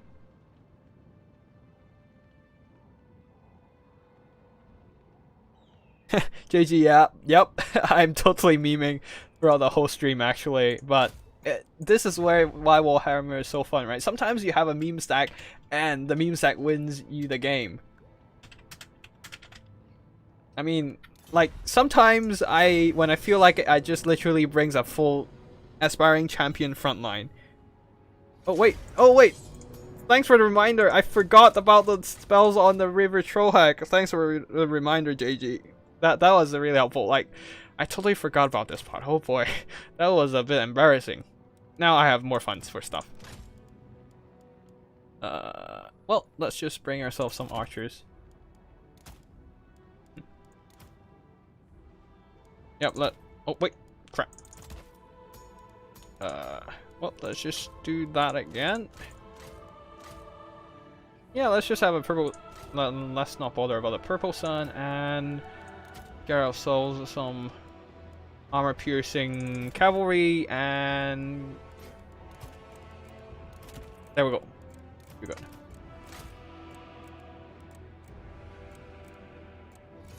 There we go. Yep, JG, thanks for a reminder. I totally forgot to take off the spells on the River Trollhack. Oh boy. Yeah, it's getting kind of late on my end. Almost 1, so my memory is slacking a bit, but it's fine. I'll still be playing for another hour or so. Now, the next unit on the Cathay roster, the Jade Warriors, the Grand Cathay's line troops, they're basically the elites of a regular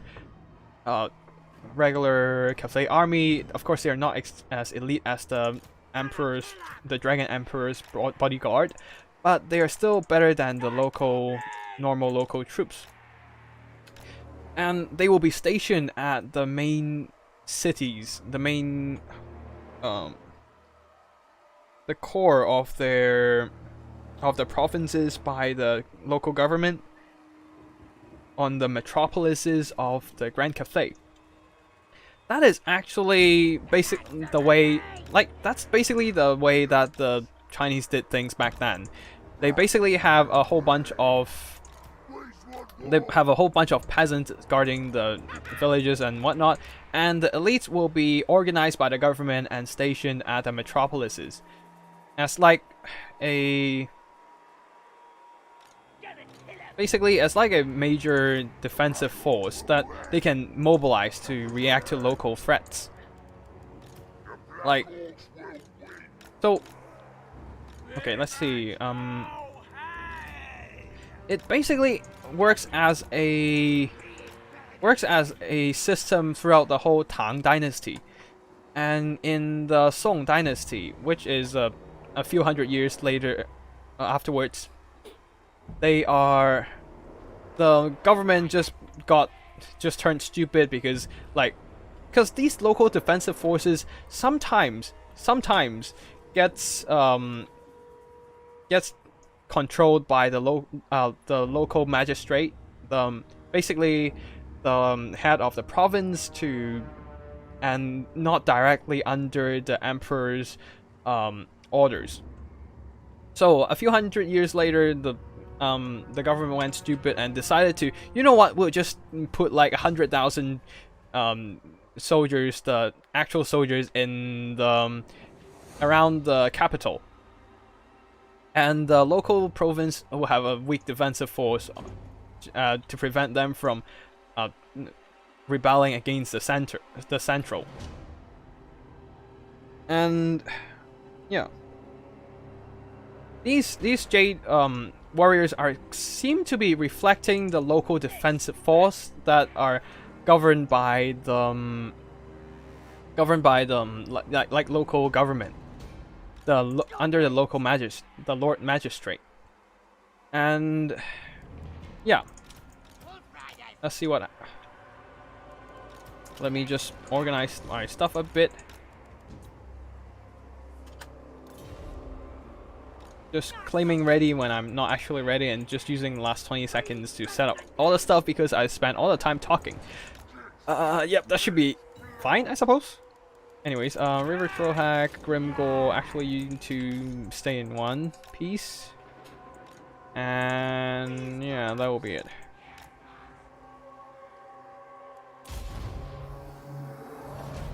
Okay, no... There's a lot of Chaos Marauders, Chaos Warriors with great weapons. Okay, no... Okay, no hell cannons whatsoever. We have some time to talk, I suppose. I am worried about Doc, so we'll see what happens. Wow. Anyways, move over here so we can just focus down the Marauder Horsemen one at a time. How much range do we have? 100. They have less than 190, so we should be able to do some decent counterfire against them. Although they do have Chaos Warhounds, so let's put them in skirmish mode.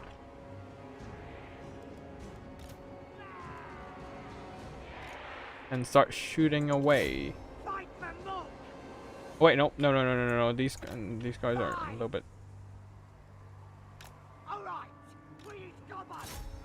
Okay. And we pull back.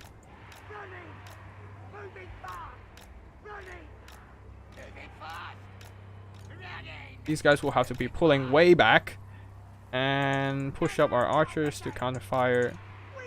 Give them a little bit of a headache to deal with.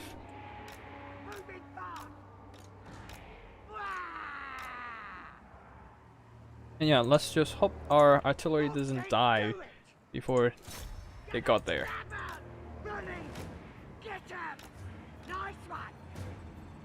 And we just push them up to screen. They some dogs caught us, but it's fine. We can. It's not that nothing we can't handle here. We have enough dogs to overwhelm them, and we just turn around a bit. Let's keep firing, guys.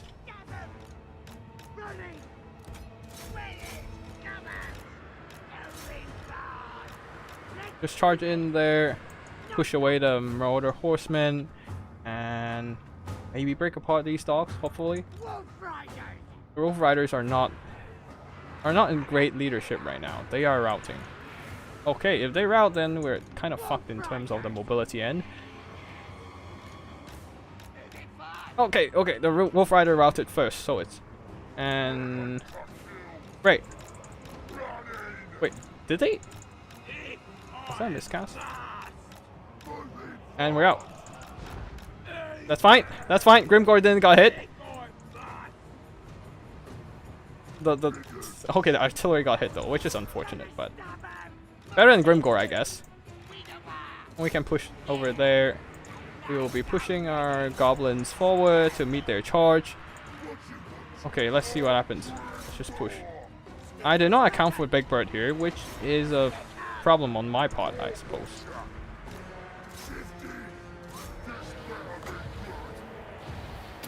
Okay, slow him down.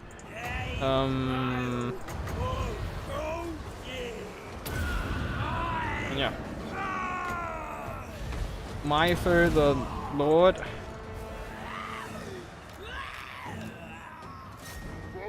And shoot the blob.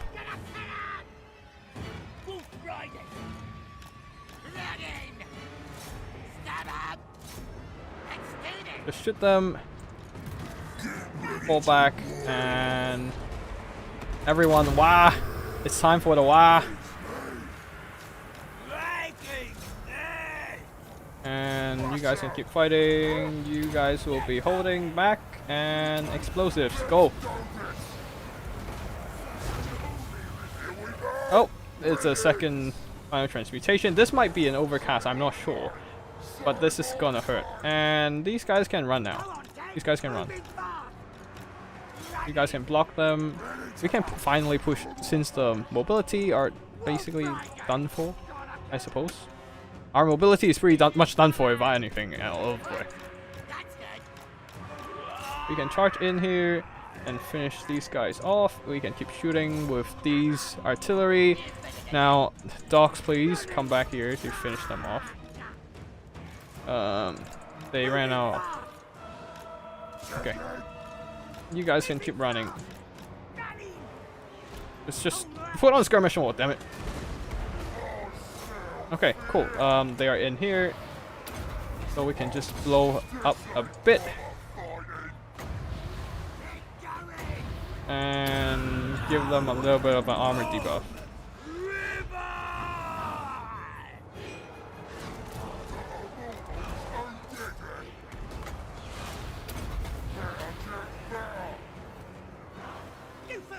Okay, let's keep running. Our Goblin Wolf Rider Archer seems to be winning a bit in the engagement. And let's hopefully finish off the nope, he's not going down. Damn it. We'll have to wait for the next chance. And our artillery is gone.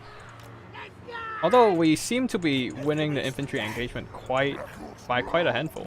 Okay, anyways, let's just run there. Drop the artillery. Just run. Get out. And horses are gone thanks to. And okay, also, how much? 900 something we have. Okay, we'll wait for the next time he charges in when we can probably finish him by then. Okay, charge back in. Face them down. Oh boy, this is gonna hurt. It's a final transmutation. Is it overcast? Probably not, but we'll see.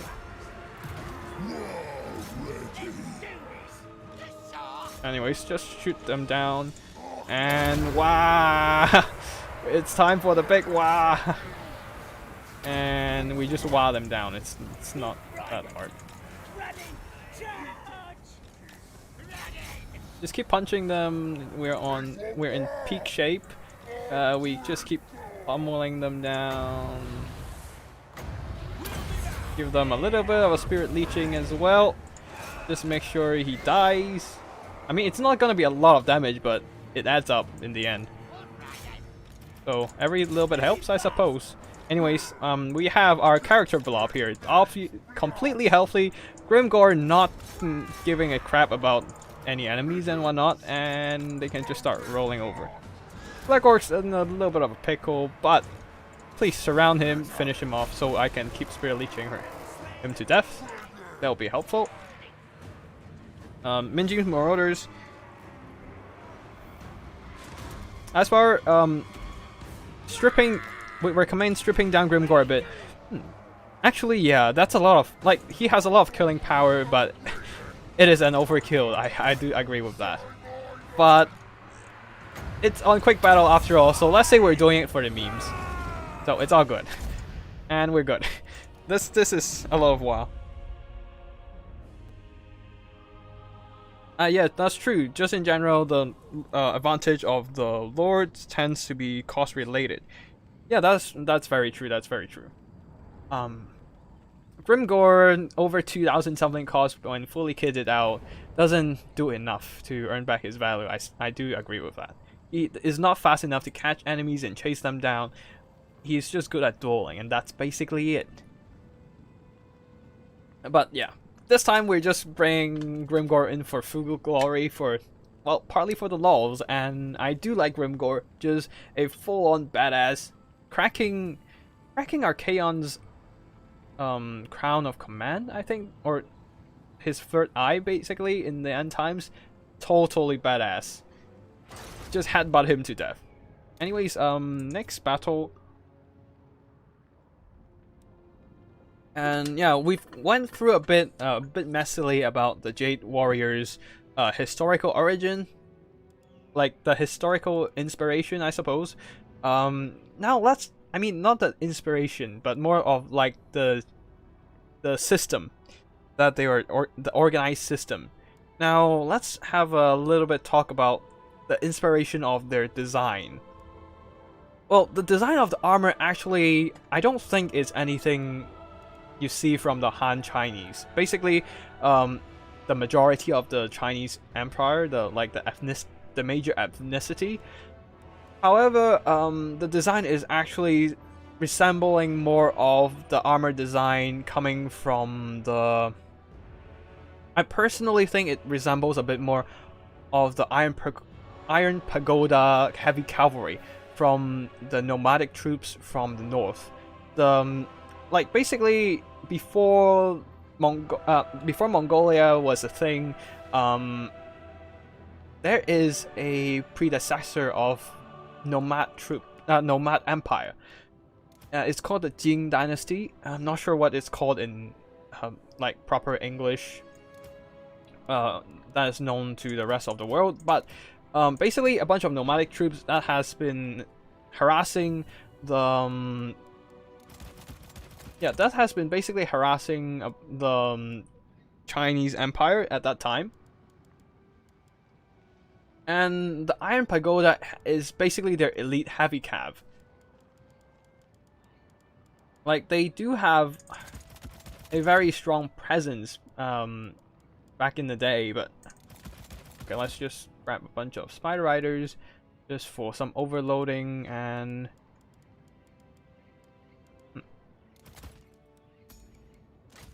from the punch seems to be a good idea overall. Excuse me about that.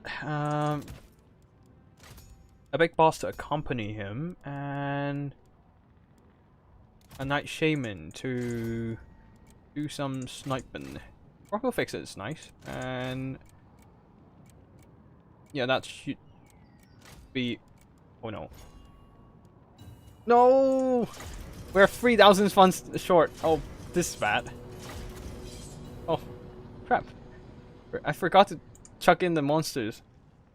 Well. We'll see what happens. We'll just, well, I guess do our best. But yeah, anyways, so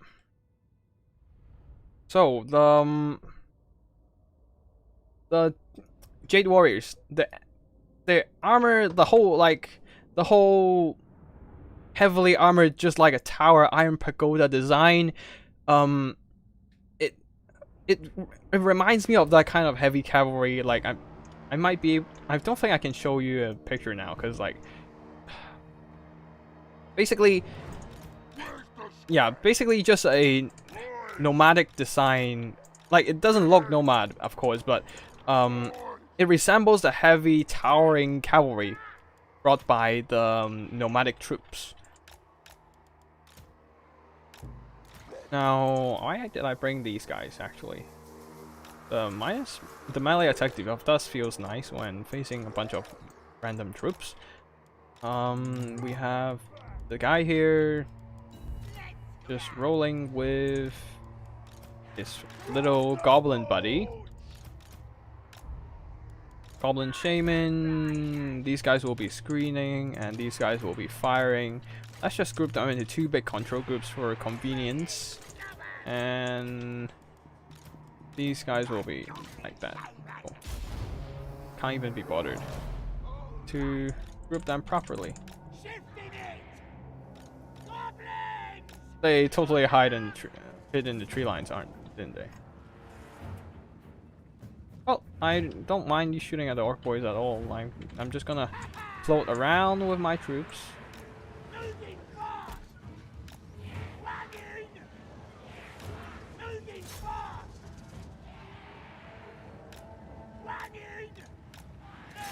Can we get a Gork with fix it on them actually?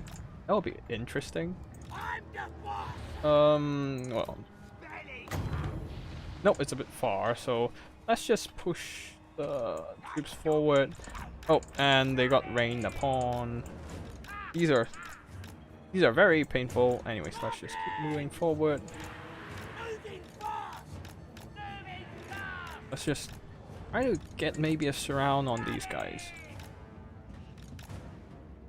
Just clip them into between a rock and a hard place, I hope. Like, if we hit them with a Gork, we'll fix it, then they're absolutely screwed. If we manage to catch them, that is. And that's a big if, of course. Like, they're going into the forest after all, so let's rotate our forces a bit. And let's ignore these ladies in the sky. Okay. Okay, keep firing. We don't need them to be killed. We just need them to be pinned down long enough so that we can shoot them to pieces.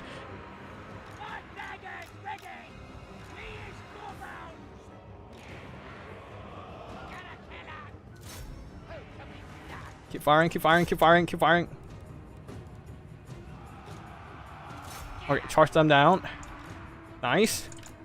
And we can start like pushing forward with these guys. And we have our lords in here. Ooh boy, this is gonna be her. This is gonna be quite a bit of an issue, but we'll just keep firing, I suppose. Oh wait, hold up.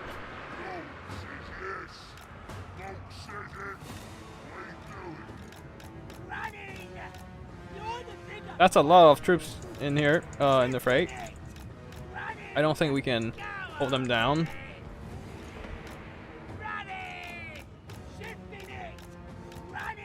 Run, run, run, run, run, run. We're running.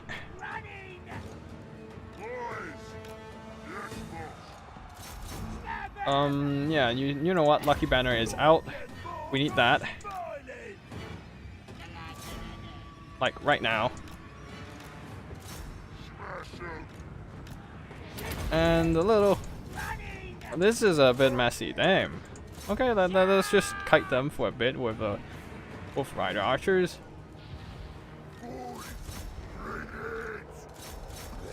And let's see how well can they kite us.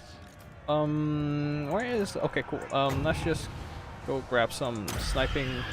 Let's see how much damage does this sneaky stab ability do.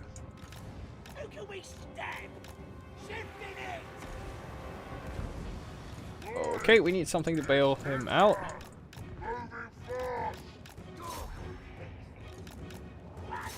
And he is not having a good time at all, just dying pretty damn fast.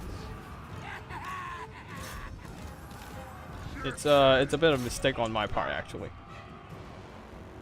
And I totally forgot about these units back here. A bit of a mess. I thought they have more troops, maybe say infantry, in the fray, and Grom is gone. That was a mess. Let's see what happens. We have the stone trolls here to the rescue, which is nice. But we only have so much forces left in the fray. Grom is recovering. We just need to keep him accompanied. Actually, just drop this onto them and see how much damage it does.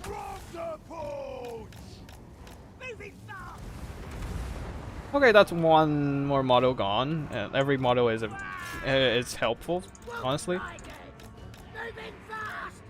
And he is running again.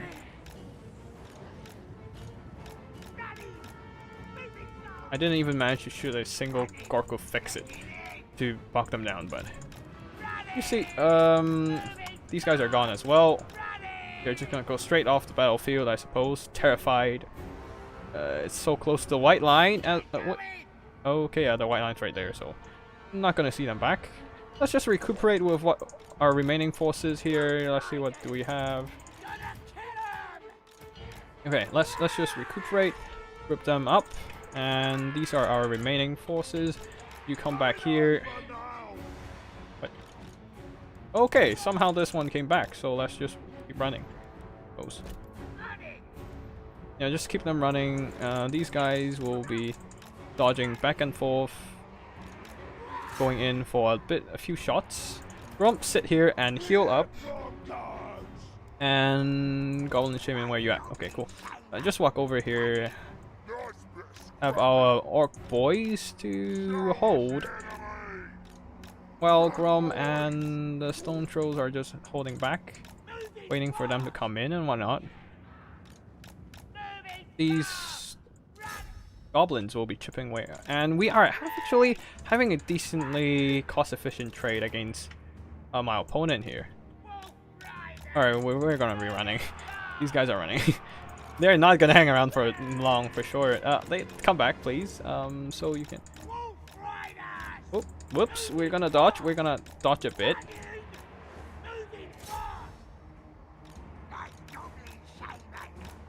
We didn't even have managed to fire a single WAAAGGH into the fray this whole game, thanks to all the skirmishy work. Although it is putting a lot of strain on my macro. Like, but yeah, I just hope they don't kite us to death. I hope. That will be a pain to deal with, and I do not have the mobility to block all their mobility down. Like, maybe I can catch a couple units, but that's it. Also, Grom overextending was a huge pain in the ass in the end, proven to be. Anyways, or let's just group them up and start shooting. Okay, where's them? Oopsie. Got shot pretty hard right there. Forgot to dodge a bit. And let's just run around and... Can we? Too far? Let's just shoot again. The last few shots into Grom is basically used up. Let's just finish off the cavalry as well, and then we should be good.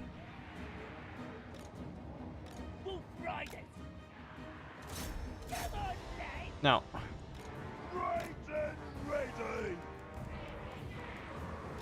the Goblin Shaman is still just walking around, not doing too much.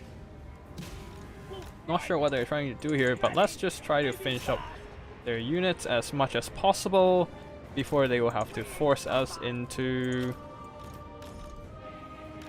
Yep. Before they... And they lost all their missile fire. Okay, cool. We'll just keep shooting. Oh well. I don't have a way to catch them, so it will be a nice little... Okay, cool. Let's just give them a little bit of a taste of it's nasty stabbing. Oh crap! You shot into your own people, man. Come on. You had one job, anyways. And that's like 20 seconds worth of cooldown.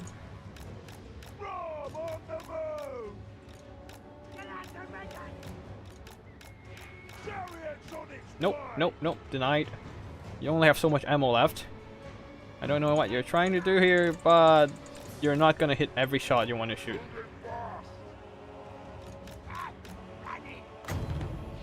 Let's just put a shotgun into her face.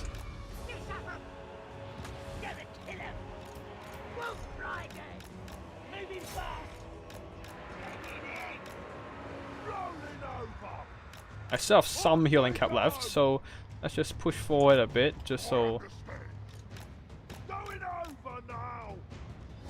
And see how much damage I can take away from this lady. Nope, nope, nope, denying that part.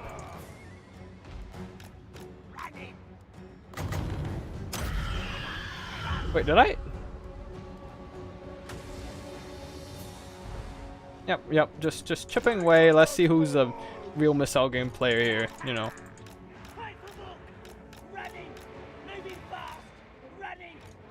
I don't know how much missile you still have left, but also, like, just a side note, this is not this does not fit the tournament rules. So don't do that in tournaments. Like, you have to attack with your multi-entities. Like, single entities shooting like that is not within tournament rules. So just don't do that. Nope, nope, noping out of there. I might have to bait them for an engagement later.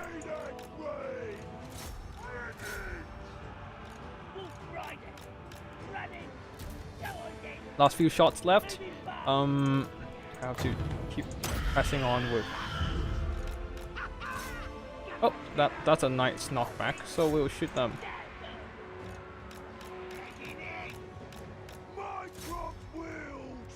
And this guy will be.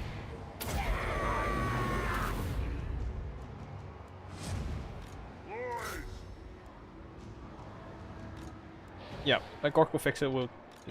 This feels nice. And let's just finish off their little leadership right there.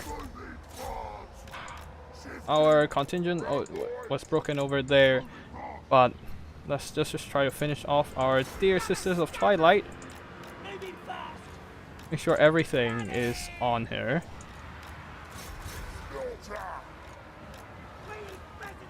Make sure we have poison and stuff, keeping her occupied.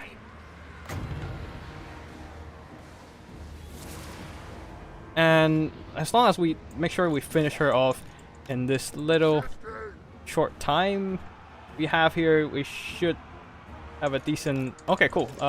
Just slaughter her or something. I don't know.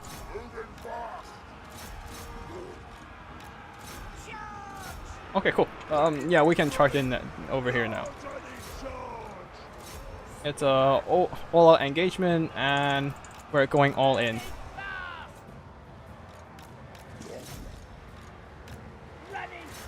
And yeah, oh, okay, cool. Seems like we are doing all right. And where's the? Just put another Gawker Fixie here, slow them down so we can keep catching up on them. It's a bit slow, damn it.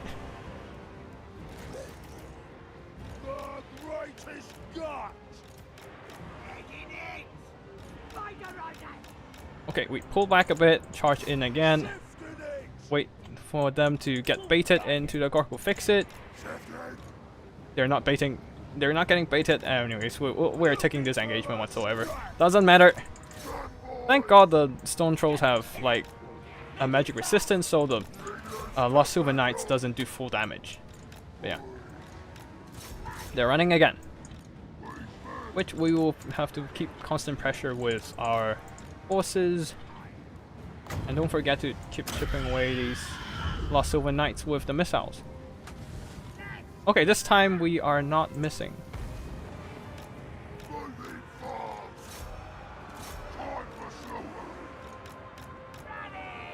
They try to cycle charge, but we will try to block them down then.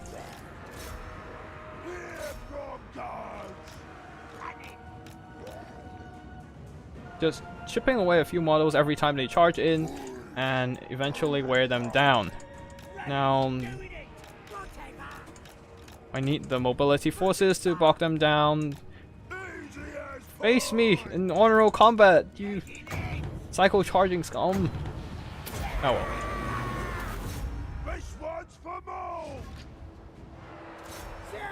Swarm them. Make sure they can't get out.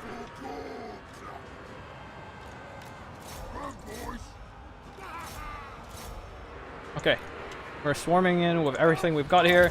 Get the attack buff on, and just get more damage in, please. Can we get a WAAAGGH, please? No, I suppose not. You see, cycle charging is not good at all. It's not good enough to secure yourself a win, especially when the calf patch is not online yet. Anyways, let's just quickly chase them down and before they start running again. Okay, cool. Just give them a bit of an army losses. Shoot them in the back with. Yeah, and then that's how you go. That's how you deal with kiting. Yeah. That really, like, one should really not kite. I'm not usually one to trash my opponent, but this is a very bad example of kiting. Like, they are deliberately kiting away from engagement. At least of course, it is not the worst case where they're kiting trying to get a draw, but they're actively avoiding combat, only charging in like after a substantial period of idling. And yeah, like you're supposed to be constantly fighting throughout the battle instead of just kind of like dragging away, waiting for a couple minutes before charging in again, and that really breaks the flow of the battle and makes the whole thing not fun. So not recommended. Like kiting is fine and all as long as you're constantly engaging with, like, say, multi-entity units constantly shooting and running back and forth, just doing damage and taking damage in return. But these kinds of avoiding engagement and only dropping in when you think it's favorable, and otherwise you just be staying back for a minute or two, that's just gonna drag the battle way too long and doesn't feel like it doesn't feel fun anymore. It's just gonna be turning into grind. But anyways, let's move on to the next battle. And yeah.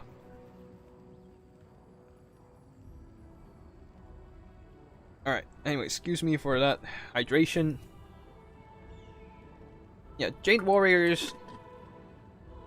Back to the Jade Warriors, this armor design is literally just a tower of metal around them. The shoulder pads, the metal armor rope kind of design, the neck guard. I don't think I see the neck guard anywhere in the Chinese armor design before. Like, something that resembles a neck guard would be the Iron Pagoda design, which is absolutely not like the Han Chinese, the ethnic majority. Not the dynasty under the ethnic majority of China. But yeah, so I would dare say that it's a little bit of like, it's still part of China, yes, but yeah, it is. I think it originated more from a cavalry design more than an infantry design, especially when you consider the neck guard is a huge obstacle to your vision, to your field of view in foot combat. You can't see any strikes from below. Like, the best application for it is probably just cavalry combat, where you want to deflect lances to your face, and that's it. So there's that. I do say that the Jade Warriors looks pretty cool. Like, it's not like spectacular design, not anything fancy like the Dragon Warriors, but this is actually what they need for the Jade Warriors, I think, as a local defensive force for the provincial government. So I would say they did a pretty good job in that one. Now, like, it looks sturdy enough, they look like elite, but that's pretty much that. But it's just that the most important part is they are bringing in the... They're really bringing in the, how do you call that? Yeah, they're just making it solid. They're not making it any fancy. It's just more down to earth as a design. So there's that. I don't think where his act is good. Isaac's fine, I suppose.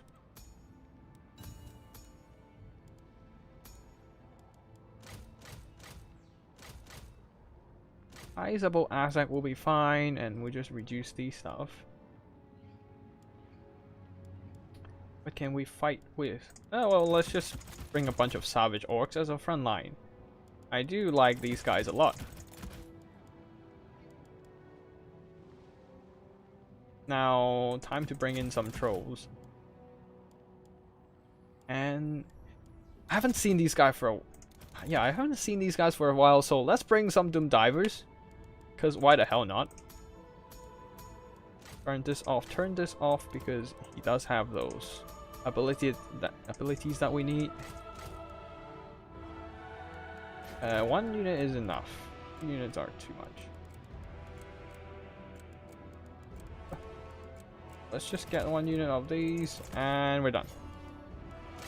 And make sure they don't rout away the moment they enter combat, and we're good.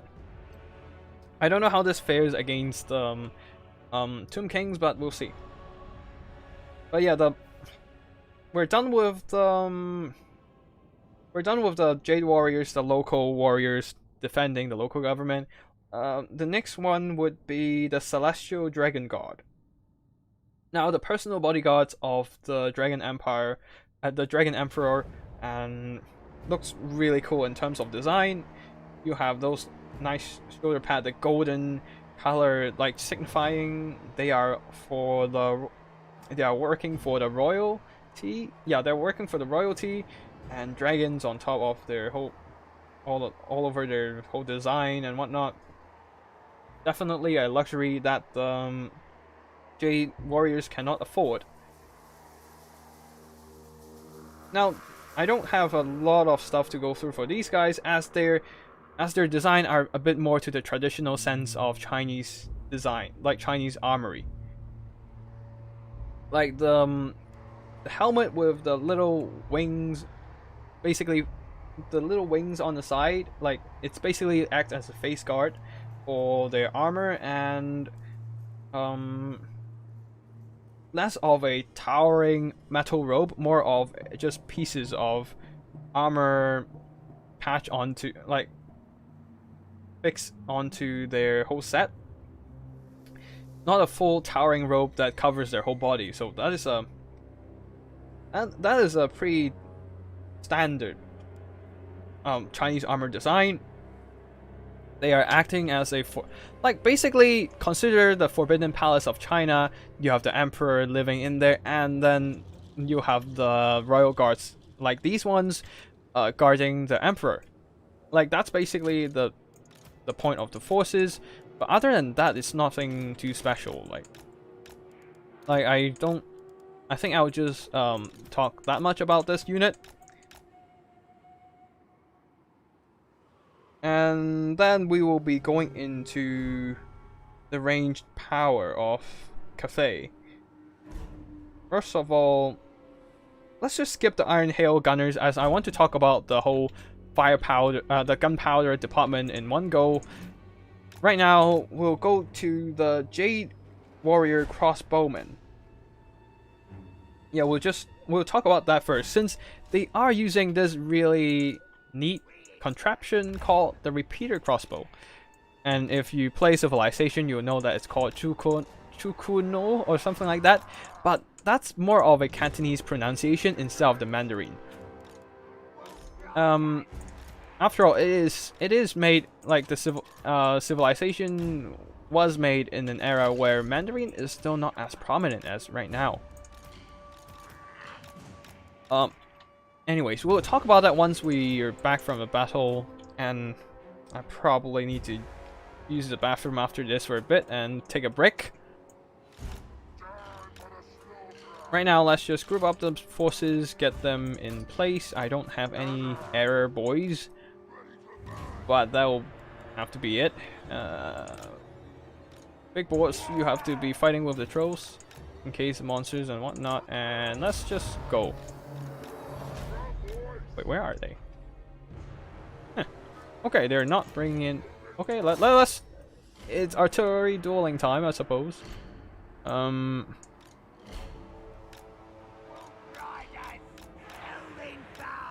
They're probably gonna win... Oh, damn. The internet was a bit finicky. Anyways, depending on the situation, we might or might not have to just skip this battle and just admit defeat. Like, depending on how bad the lag is gonna be.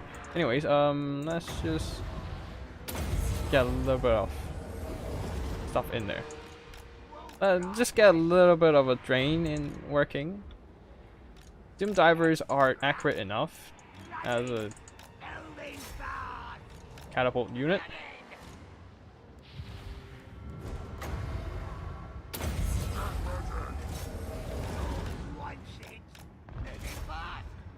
Okay, we can go back now. We can just pull back a bit and...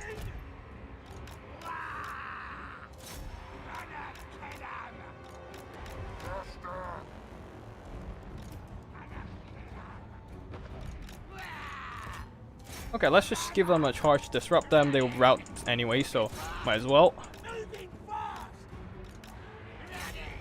Yep, just disrupt them and they will be running away. I mean, we'll take some losses, but they're just goblins. It's fine. Oh boy, I forgot to turn on... No. Yep, they routed. Whatever, it's fine. Let's try to win this artillery engagement first, shall we?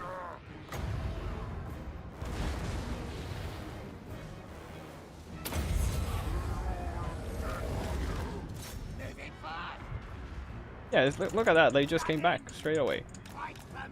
I mean, they will be breaking after a few more times, but it's fine, I suppose. How many? Yep, one model's gone. We just need to cut up a couple more, and we're good. Pull back a bit. Just run in again. I mean, you'll break after another time, but. Oh, cool. Okay, we're pulling back, and they will break a second time. Are they terrified? No, they're just routing, so they will be gone soon. And we'll be forcing them into active combat with this game plan, basically. Just using AAAGGH and the Doom Divers to force them into an active push, so we can sit back and kite and shoot with our RT and whatnot. Anyways, you guys can go back in. You guys can go back in and start shooting these skirmishers again. Just finish off their artillery and we should be good. And they're gone. Let's see, do we have any Tomb Gods to fight? Yep. There's the Tomb God. That's what we need to deal with. And this is Tomb King. That's just a Tomb King on no respect.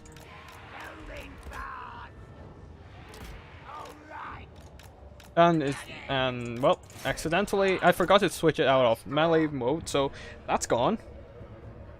Hey Gavin. Hey Gavin, how you doing? Nice to see you here. Haven't seen you in a while. And yeah, we're just playing some Greenskin gameplay here and maybe try to get some identify some of the inspirations from Chinese history for Cathay as a faction. So there's that. While we will be trying to chip away the health of the Tomb Kings with the Doom Divers. And also we lost a Wolf Rider due to carelessness. Anyways, that's gonna be... that hurts. Let's just speed up our whole thing a bit. Actually, we can do this. Doom Diver can absolutely put a wall up on single entities too. Now their Realm of Souls is activated. Healing is on.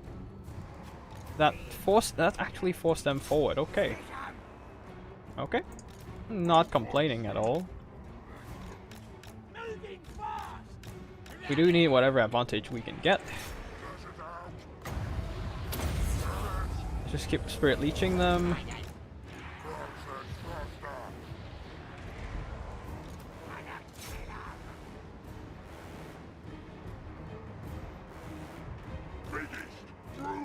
Okay, let's see what happens.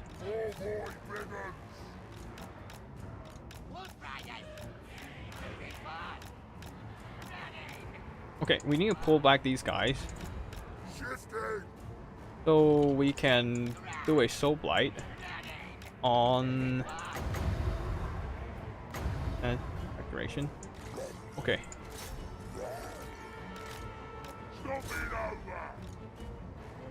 Okay, Soul Blight, you're on.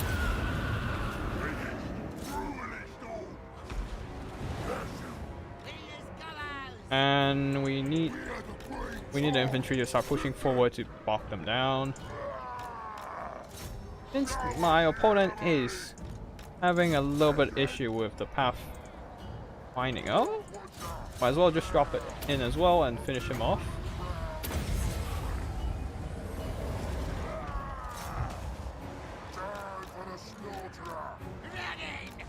Okay, time to pin that down as well. The Black Orc Big Boss is a good combat character after all, so it doesn't really worry me.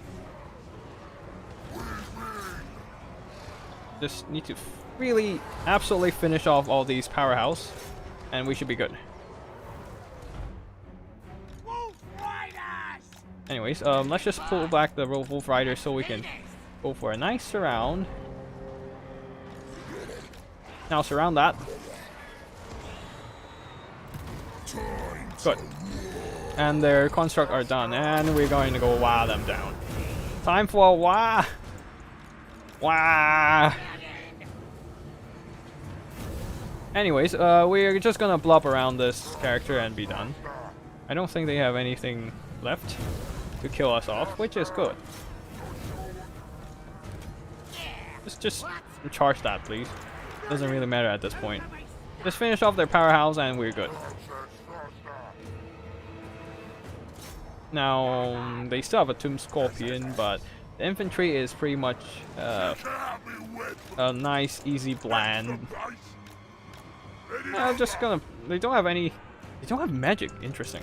Yeah. Always bring magic. Like, a Spirit Leech would probably force me to be a bit more hesitant in going into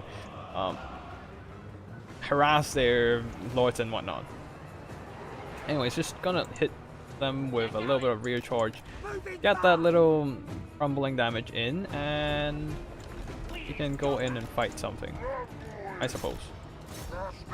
I'm running out of magic actually, like, for how much magic reserves? 4 reserves, 99 seconds for every. Yeah, that's not gonna be. Yeah, that's not gonna be anything good. But anyways, the Doom Divers have done their job, so that's all good. The infantry grinding is going all well in my favor. The Tomb Guard is a little bit tough. Yeah, a little bit of a tough nut to crack, but that's fine. And whole game froze. Okay, things like that happen in online, I suppose, but still, it would be nice not to have this kind of issue. Ah well. Nope, no. Let's not engage the Tomb Scorpion. It will crumble. Disintegrate, I mean. And yeah. Just rapidly disintegrating and should be done. Please. It's really taking a sweet time dying here, but considering it's full health, it makes sense. And yeah, there we go. Slowly just pushing them into... forcing them into melee combat. Anyways, give me a couple minutes. I need a toilet break right now before we keep talking about the Cathay units and whatnot.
And I'm back. So now let's move on to the next queue, and as we wait for our opponent. Now, crossbow, the repeater crossbow,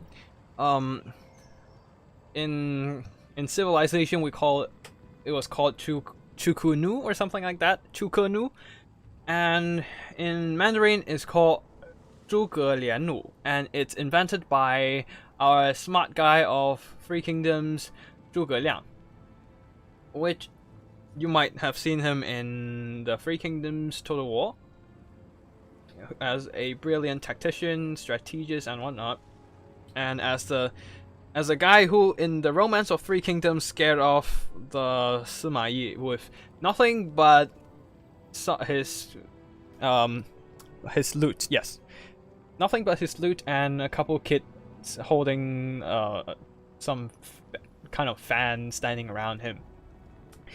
And he has made a few interesting contraptions other than the repeater crossbow. One of them is a trolley, actually. A trolley with an auto-lock function and a little bit of an assistant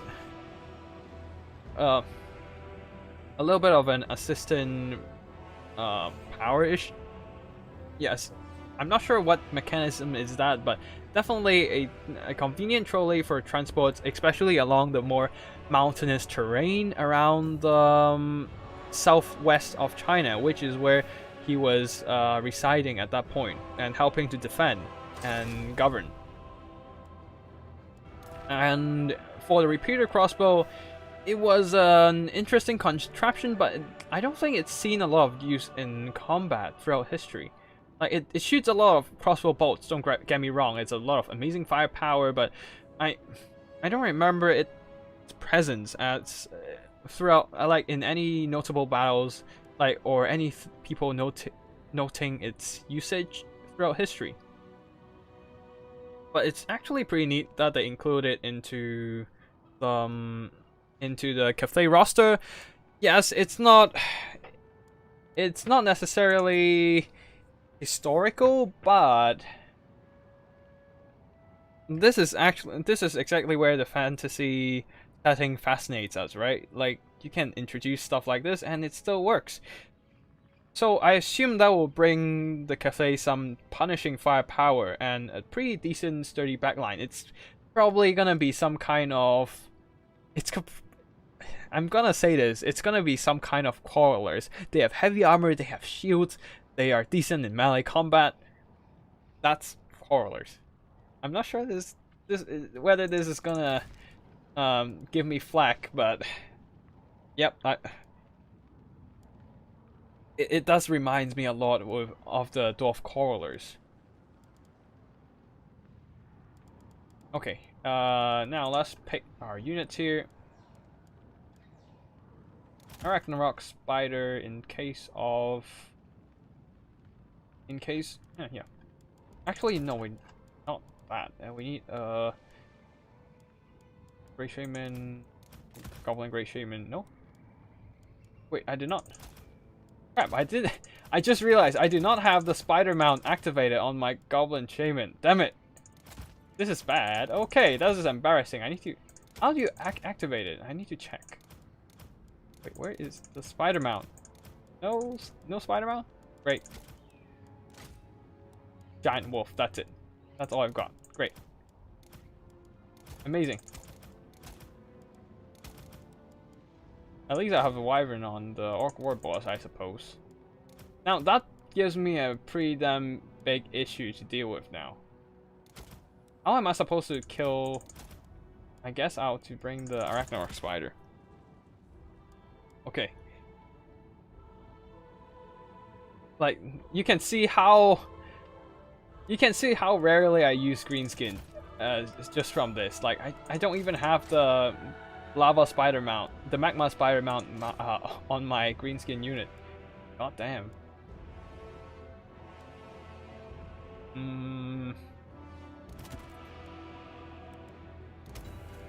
Definitely the Ragnarok Spider, but how are we supposed to fight this? Punch? Scarsnick? God damn, I'll just try Scarsnick, I suppose. We need our core boss in here just to give everything immune to psychology with all that psychological effects on us. Things are gonna be a bit nasty.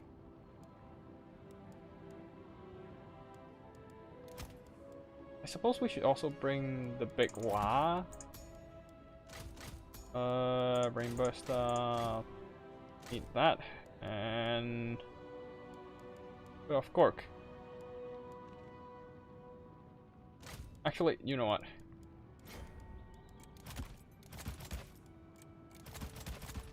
There we go. Elite. We're absolutely getting screwed this time. This is gonna be a meme build, but we'll see what happens. Probably gonna end up terrible, but we'll see.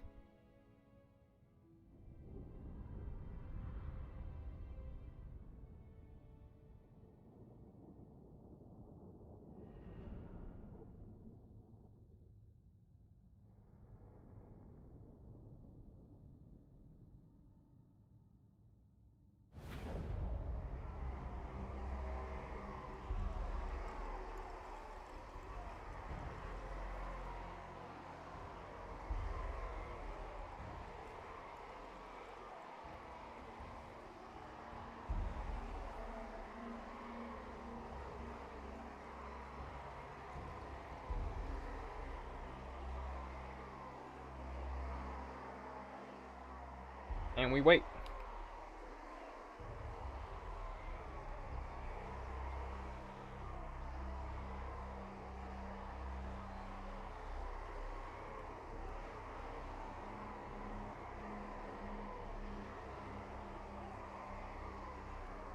Oh, I still haven't catch web spider shrine in my. Oh, that's why I don't. Oh. That's why I don't have spider mount. That makes sense now. Sorry, I was looking up the. I was looking up on the internet about how to get the catch web spider, and I realized I still haven't added it on my Warhammer Total War Access. So that was embarrassing. Anywho, we'll just go for pure grinding. Probably not gonna end well, but we'll see. Now for the next unit of the Cathay roster, the Jade Lancers with the dragon horses. I don't think that this is actually a mythical creature in the Chinese history. They probably just blend the horse and dragon together in this game. Great Games Workshop and Creative Assembly just did that, and yeah, and there we go, a unit that we've never seen before. Terracotta Sentinel, I suppose they use a bit of inspiration from our dear Guan Yu, as a lot of you might have recognized, but yeah. Overall, it seems like that's pretty much about it for the whole design here. Like, it doesn't even resemble the terracotta soldiers in buried deep down under China. Now, they do have the Terracotta Sentinel do have the glaive that Guan Yu has, but this time it's double-ended. So there's that. What is this? The Red Duke. No Winds of Death. That is good. I can't bear dealing with Winds of Death with this kind of elite build. Like, it's just gonna get blended straight through. Oh. Our opponent might be thinking of how to deal with this. Obviously, a lot of elites in here makes it rather uneasy to crack.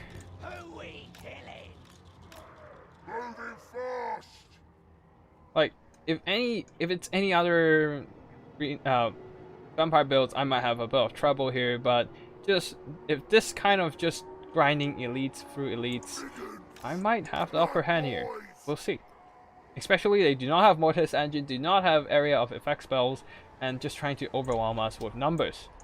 Now, if I don't want to fight inside forests and whatnot, just because, well, it does screw up my my Arachnarok Spider. Oh, and then you know we can charge that.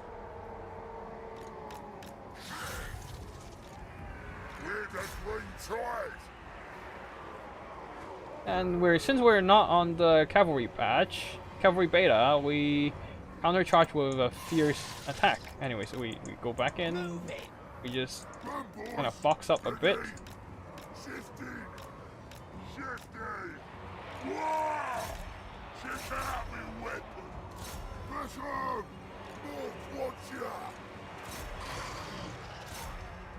Took some damage from the Black Knight charges, but that's okay because big guns do have 50 armor, but not the best, but better than nothing. And we're just blending through the zombies.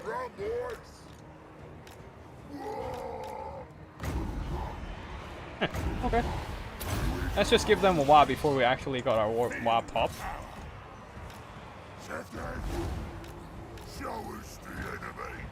And brain burst out that bit. And there's a couple of units of hounds gone, and there's that. Alright, we can chase that. And give them all bonus versus large to blend through all this infantry. And WAAAGGH! Time for the big WAAAGGH. WAAAGGH again, WAAAGGH. Anyways, let's see, do we have enough? We don't really need this just yet. It seems we're getting a bit of an upper hand in this fight. Okay, let's surround the Red Duke with troops.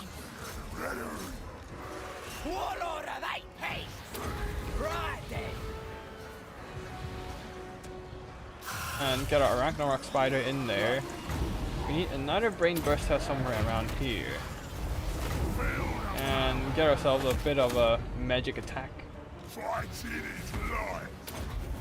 And keep fighting, boys.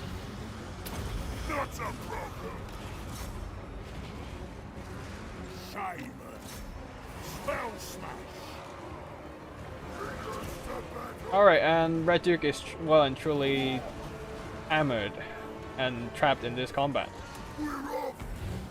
Okay, we need to get him around 75% health, I suppose. But there's 3 stages.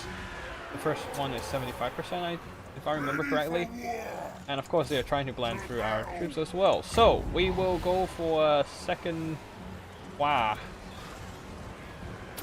WAAAGGH.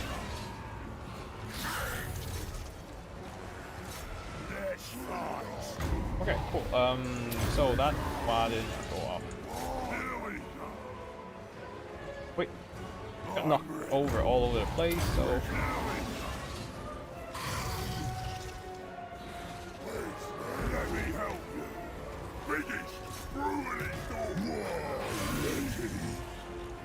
And we double it with a little bit of a WAAAGGH. And we hammer the Red Duke with a lot of WAAGGHs, a lot of attack buffs, which is good. And the Red Duke took some really damn significant damage as far as thing goes. So things are all good to me. Can you come in? We need you to fight here. Thank you, Red Duke.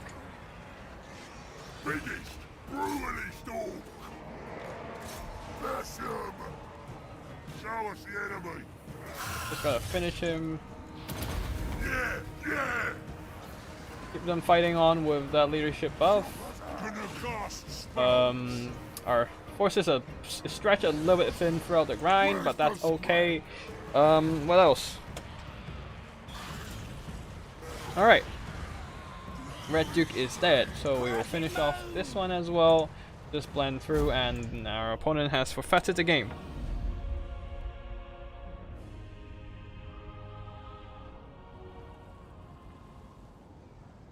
Now, the next unit on the roster will be in our machinery and fire gunpowder as well. The Sky Lantern. Sky Lantern. Another invention by our Zhuge Liang right there. It's called the Light of Kongming. Yeah, anyways, basically another name for our guy. It was actually first invented as a thing for basically the one of the first hot air balloons and invented for signaling, if I remember correctly. And yeah, basically you have a whole paper lantern there, you have a really hot fire going down there, and you just turn it on, like lit up the fire, and it will just go into the skies and whatnot. You can still set these up. It's a pretty popular attraction over in Taiwan. A bunch of people go there to just light up these lights and like send them into the skies for wishes and whatnot. But like it is legend says it is invented by Zhuge Liang in the Three Kingdoms, and it's nice to see that they actually turned it into. Like, I did not expect this Sky Lantern and the Sky Junk to appear as a unit for Cathay at all. Like, they actually go for Silk Punk, and that was unexpected. I thought they would just go for a more mythical creature route for Sky Forces, like more types of flying monsters other than the Longma, the dragon horse. And if you want to translate that into English, certainly an interesting route to go for an air force. Of course, it seems that there will be more of a stationary artillery force in the skies for scouting and firepower. So I don't suppose they will be. I don't suppose there will be a lot of use throughout the whole. Like there will be I don't suppose there will be a powerful unit in the skies, other than the occasional sniping power. Anyways, we are fighting. Let's just try the typical war boss. I haven't used that at all actually. And going in on foot as well. Now, it will be hilarious if we actually win the artillery game against the Skaven. So why the hell not? I don't think we should bring stone throw, so I'll just do what I did last time and bring a bunch of hoppers and a crap ton of Wolf Rider archers. Actually, now that they don't have Wolf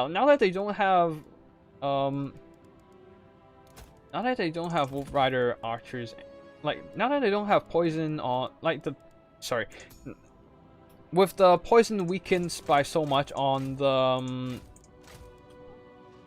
the Spider Rider archers, the Wolf Rider archers, who are the faster skirmishing cavalry, seems to be a better pick overall. Interesting. Okay, other than that, let's just keep these on, I suppose. Get some light units here, and we're done. Give them a bit of a leadership so they don't rout straight away, and that's it. Let's see what happens. Oof.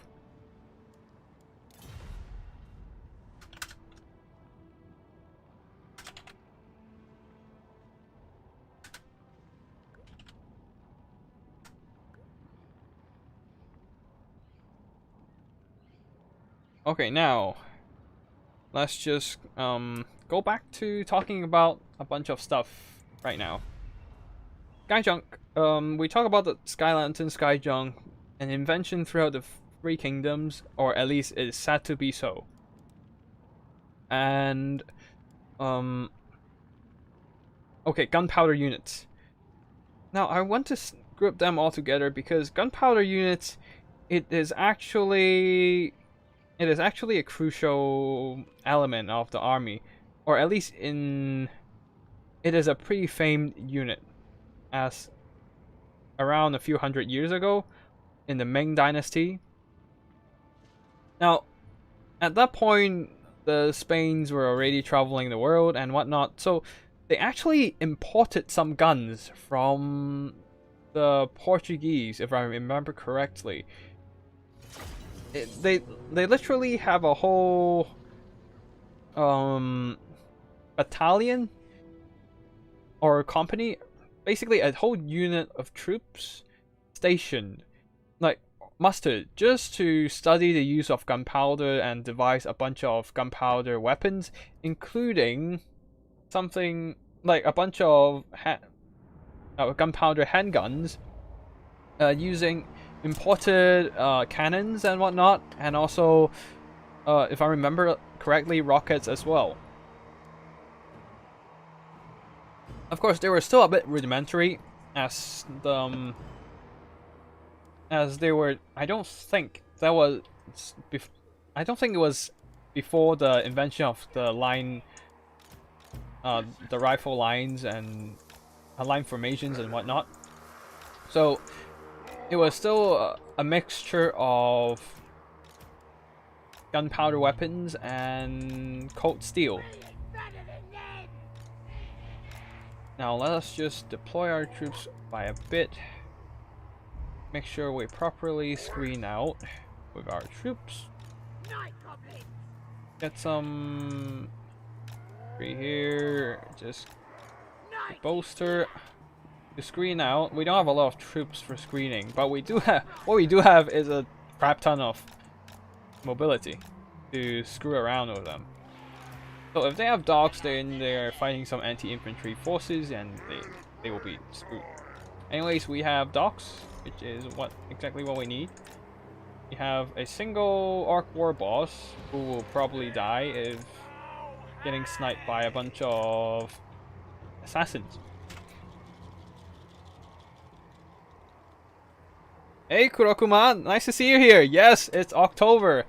For the WAAAGGH, we're gonna go and yeah, we're gonna go for a WAAAGGH, boys. And yes, we are going for a greenskin only night, basically. So yeah.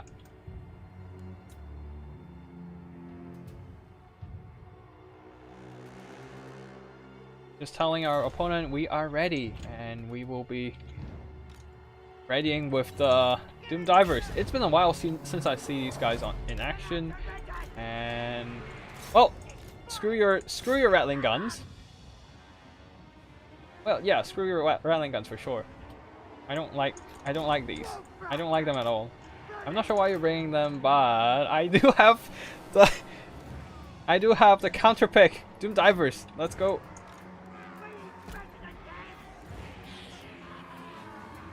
Yeah, just making sure they can't get into a minimal number of them get into melee combat or able to not melee combat but shooting range against my troops. I'm not gonna move in with my troops when I can literally shoot you to pieces with my Doom Divers. Like, I don't know, why would I do that, right? And when you start routing, that's when I'm still gonna start working on your stuff. Oh, and they're getting shot at. Now we move back a bit so we can switch targets. These Doom Divers are gonna be shot at. Now, how many? 6 models left, which is absolutely fine. We can push now.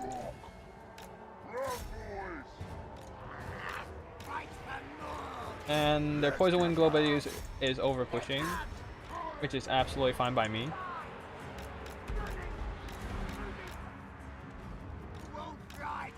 And we can start moving over some anti-infantry forces. And let's just... Can we get in? Nope, let's just overcast a bit, it's fine. Our Orc boys are fighting. Night Goblins are routing as expected. I don't really expect any more from these guys, and shoot them down. Oh. Okay, cool. You guys can keep shooting that. We need enough firepower to finish off.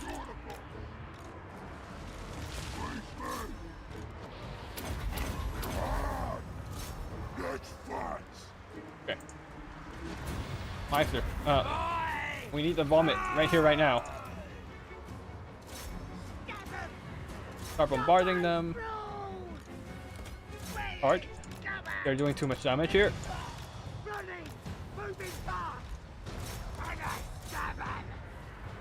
Actually, no, don't charge that. Charge these guys. And the Orc boss seems to be doing okay. No. Drop that, running. Charge these. One of the... Okay, it's time for a while.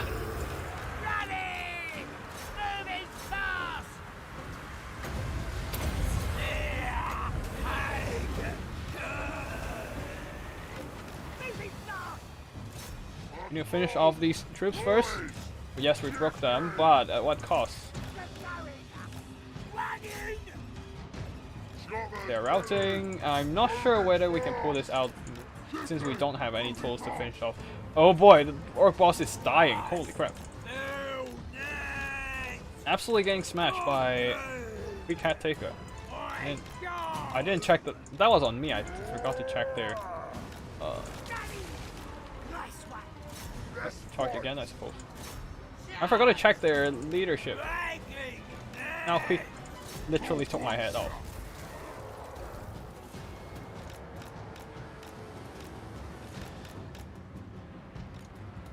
Quite literally, actually. Anyways, why for that, please?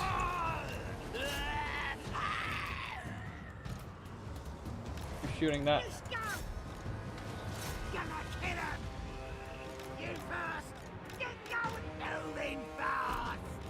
And I totally forgot to put these archers into skirmish mode. Great.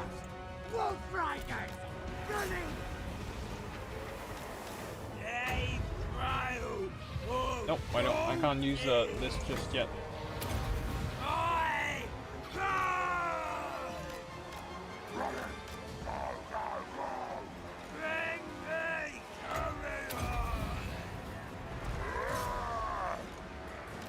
Can we win this? I'm not sure. It was too much of a mess. Okay, at least our leadership is fine there. For now, at least.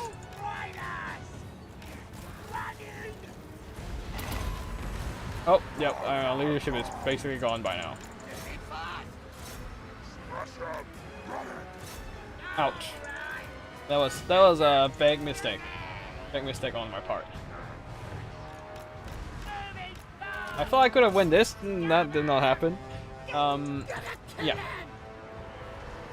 I don't have enough troops to hold back the tide of monsters, single entities. Like I got those rattling guns, but that's all I could do. Like the artillery didn't do enough to break through the hell pit, and instead the hell pit broke my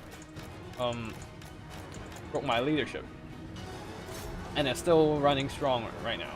So that time.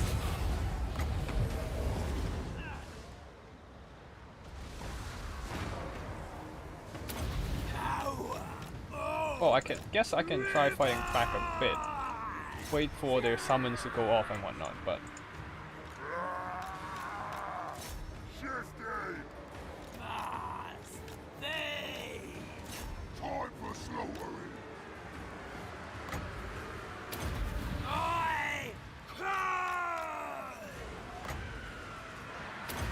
Can we do the ridiculous vomit on the guy?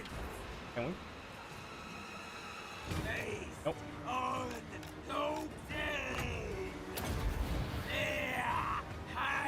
Seriously, those...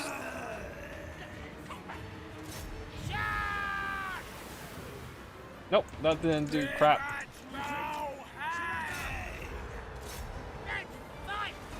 And they're still summoning stuff. Oh crap. How much summons do you want to do? Come on, Scapins. I know you are the summon faction, but seriously, dude. Not cool.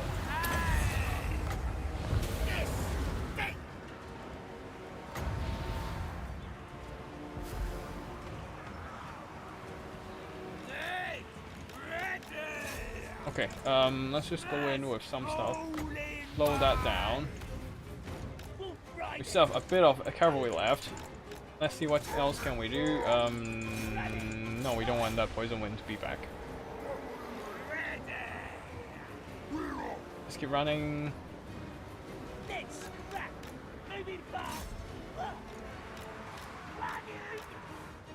Somehow our artillery crew is still here. Somehow. Not sure why, but they're there, so I'm not gonna question it. Rush out.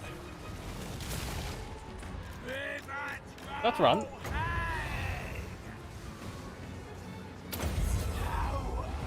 This guy's gonna run as well. We're gonna just try to get back our balance of power.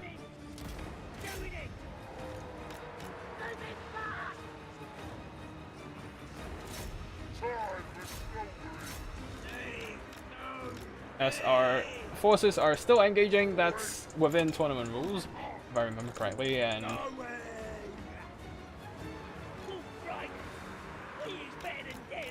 alright, cool. Just pull back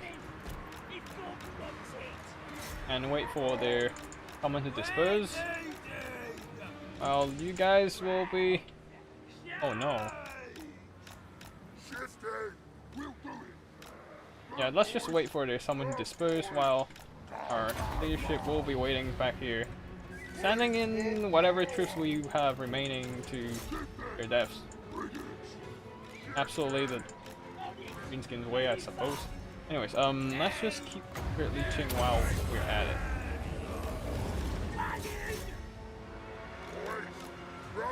Okay, do we have... Yes, we do have the Doom Diver catapults back again. Oh, well, we have a Dead Lord, but we have the leadership back again, and the River Turtle Hack's still there. Took some damage from that shot. Wait, shit! Oh no, the board. Seriously. Oh, I thought I could have pulled it back, but seriously, they literally broke at the last possible second. All I need was that Doom Diver to just keep shooting, and we would have been fine. But no, but the Lord Boris got elected and died, and yep.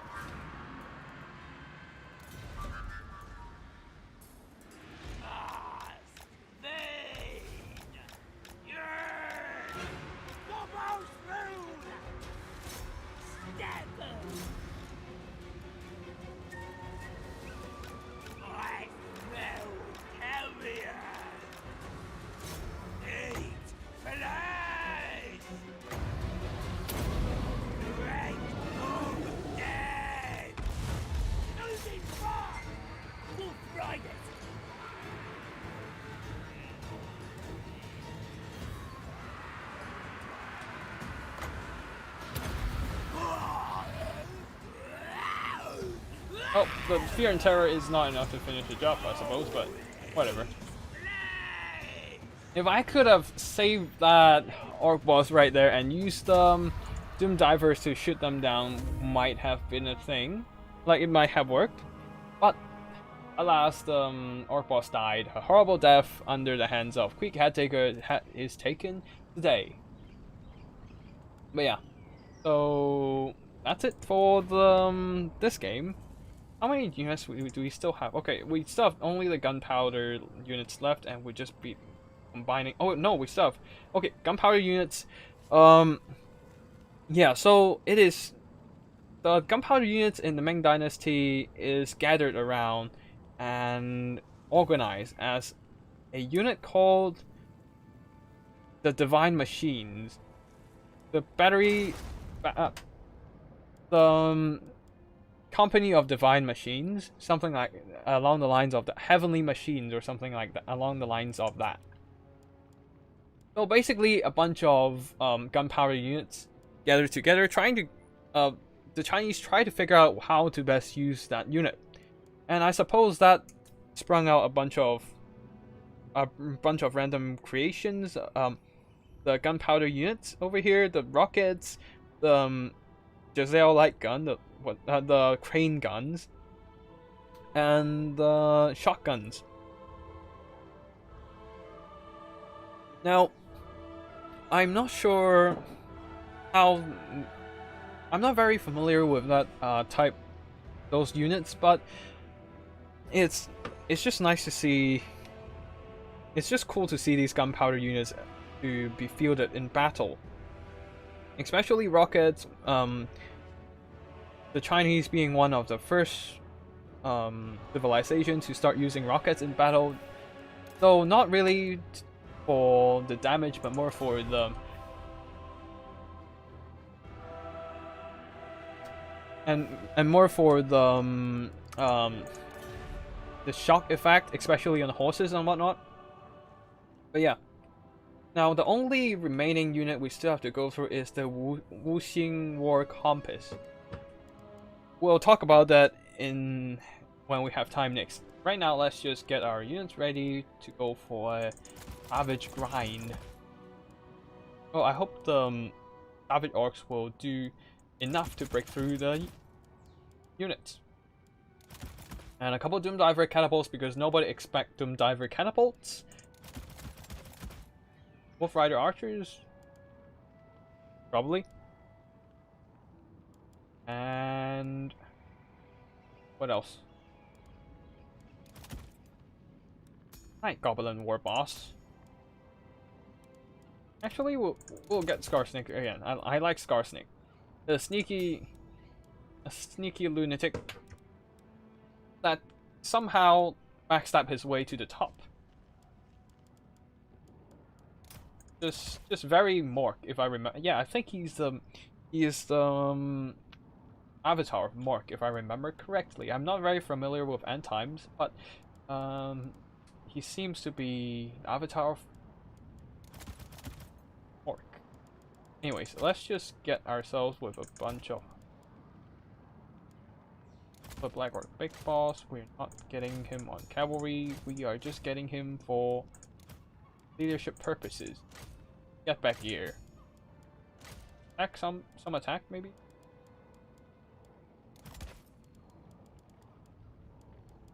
And need some magic. So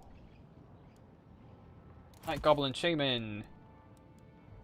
Ah, if that's the case, we actually let's just play fair and play proper this time. Yeah, that should be fine.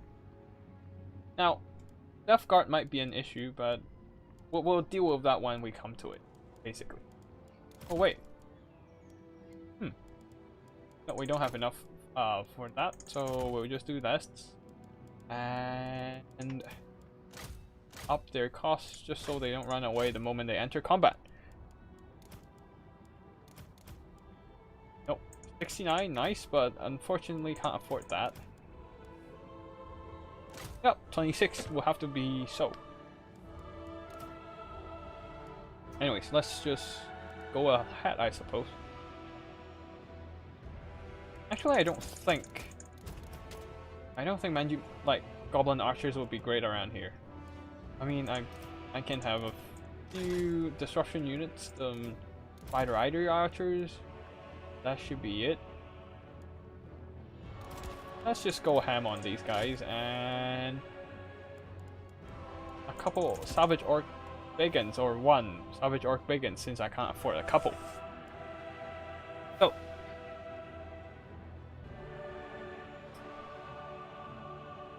Kurokuma is the best. Do you think Arabi will be added into Warhammer because there's a huge debate about it? Actually, I'm not quite sure about this one. Like, I know that CA seems to have no plans to add it right now, but plans are always subjected to changes, right? Like, depending on the lifespan of Warhammer, it might or might not get Arabi in the fray. Like I know, CA last time they talked about Arabi, they were like, no, we do not have any plans for implementation for Arabi, but who knows? Like, we saw a good 4 years of lifespan for the whole Total War Warhammer 2.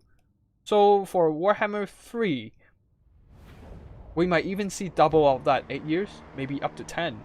Who knows? Like, it's a lot of time and a lot of possibilities for changes. And remember, Rome 2 still gets updates after years of release. Like, years after the release, so there's really no set destiny for this, for Arabi. Although, I'm not very sure about, like, I'm not very familiar with Arabi as a faction. I just know that it is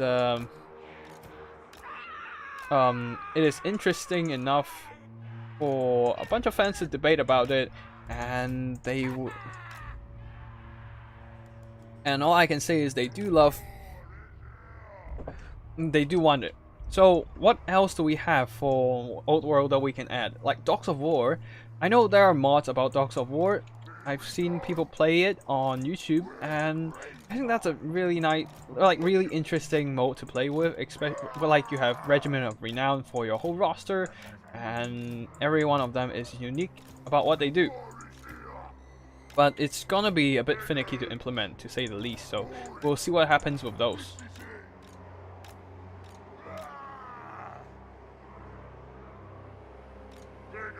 But yeah, good to know we agree, like, great minds think alike, I suppose. And yeah, a very nice point you raised right there. Like, I would be interested to see Arabi. Like, things like Nippon as well. Like, Nippon, even less information than Cathay. Will, like, we're not, like, nothing is set in concrete. Like, we know that certain races will definitely make it into the fray. We have the Chaos Dwarfs and Ogres definitely going in, but we still have something, say, like Estalia. Basically, is it Estalia? Basically, we still have the Italian equivalent of the Warhammer. Like, it might be added as an Empire DLC, or it might be their own roster. I don't know. But I think they were separate from the Empire, so we'll see what happens with those. And as for other units, say,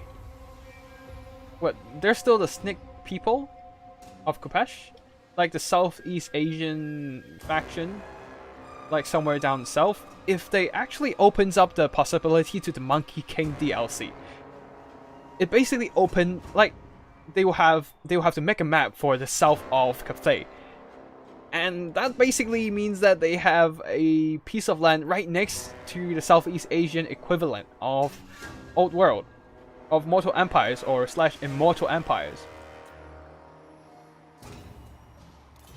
So, like, maybe they will even add snake people. Who the hell knows, right? Okay, it seems our opponent is pushing, which is a very wise choice. I do have a superior firepower after all. Although, one thing I do not have superior is I do not have any ways to deal with the Banshees. Anyways, it's time to shoot down Lamprey's Revenge instead.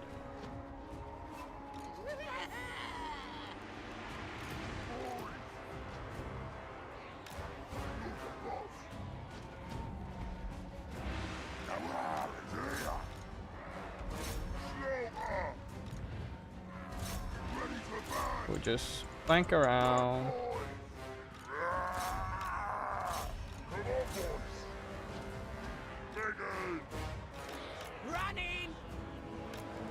Let's see what happens with. We don't have that, so it's fine.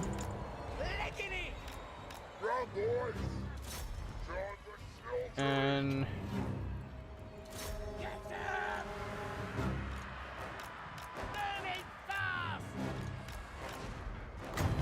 can we? No, we need to wrap around of these guys.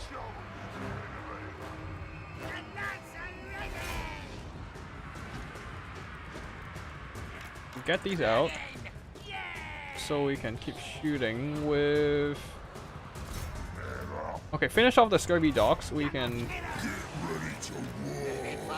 Oh goddamn! We need 3 units just to catch these guys. Come on. Now it's time for the WAAAGGH, and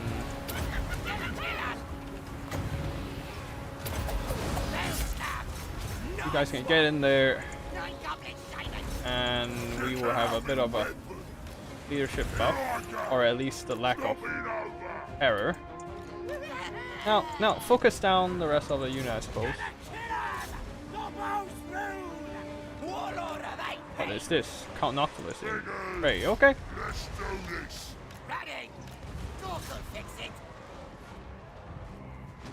So we will need to focus down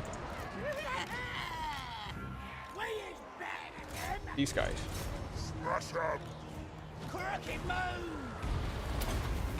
And let's just get ourselves a little bit of a buff.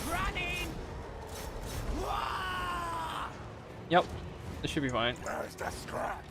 Where are the docks? I don't see any docks, so it's fine. We just need to finish them. Finish everything off over here. We have a lot of mobility here, which will be helpful, but we still need to walk them down in melee combat and whatnot, and that's the issue.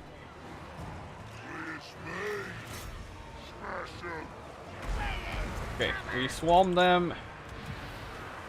I totally brought a useless item here. We don't need stock this time. Not this time round. Okay, keep shooting. Shooting this thing. Ready to scrap. Like it. Letting it. Running. On it. Oops. Scarsnake is hurt pretty damn bad. And they're still fighting. Great.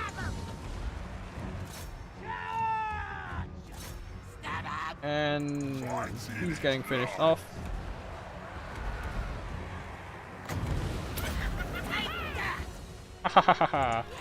That's a creepy laugh, but let's see what happens. I don't think I have enough stuff to shut them down, and I totally neglected shutting down these five guys right here, and they just broke apart everything I have. It's freaking great.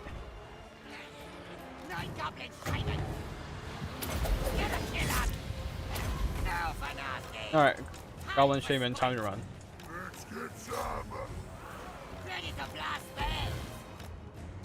Oh wait, I have the mobility here, damn it. Oh, stupid of me.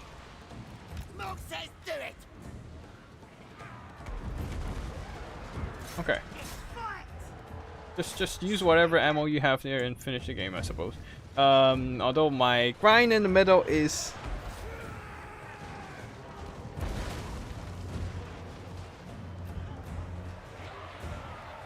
Kurokuma is the best. Arabi is basically elephants and flying carpets.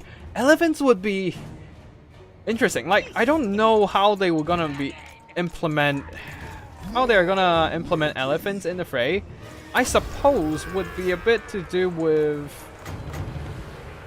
I suppose that will have a little bit to do with mounting artillery on top. Like, if they just put elephants in there, it's gonna be boring because it's just basically Norskins. However, if they put elephant artillery, then that's gonna be a unique implementation. Now that's gonna be an interesting thing to see, and I want to see that. Like, imagine you have a towering monstrosity pushing forward, maybe a little bit smaller than the mammoth, but they do have the firepower on top, just blasting you down with a giant ass cannonball. That would be nice.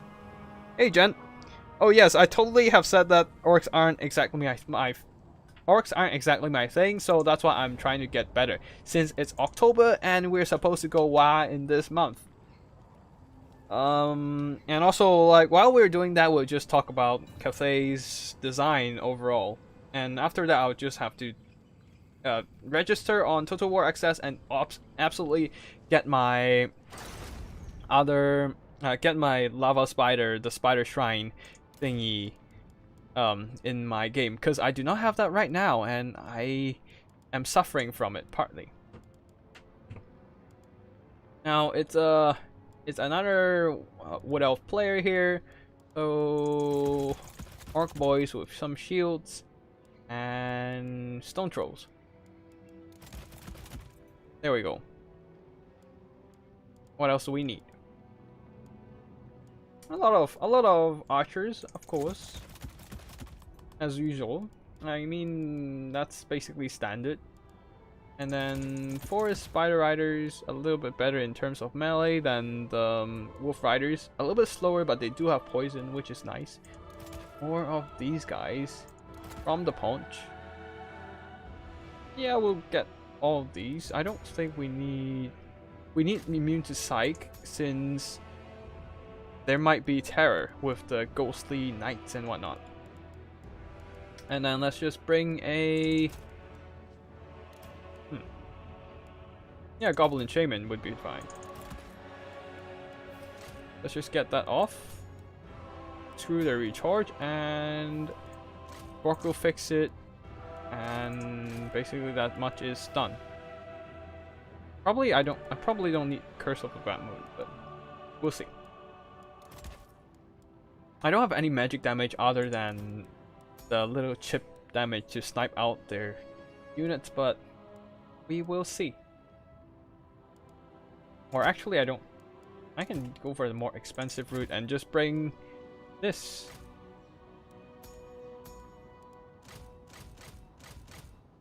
That much is done.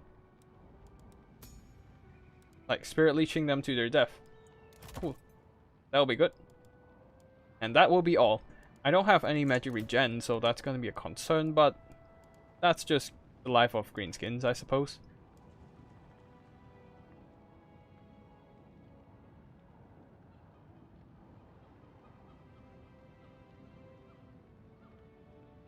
Arabi are supposed to be a skirmish heavy faction, so what you're saying would be nice for them. Yeah. Arabi with the original Jezzail, since if I remember correctly, the term Jezzail actually came from Arabian, I think. Not sure. But yeah, that's what I have heard.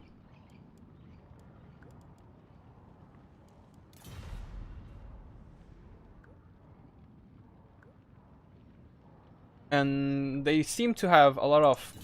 They probably, yeah, will have a lot of gunpowder unit. After all, if I... Like, didn't they were the actual ones who, like... Weren't they the actual ones who sent, like...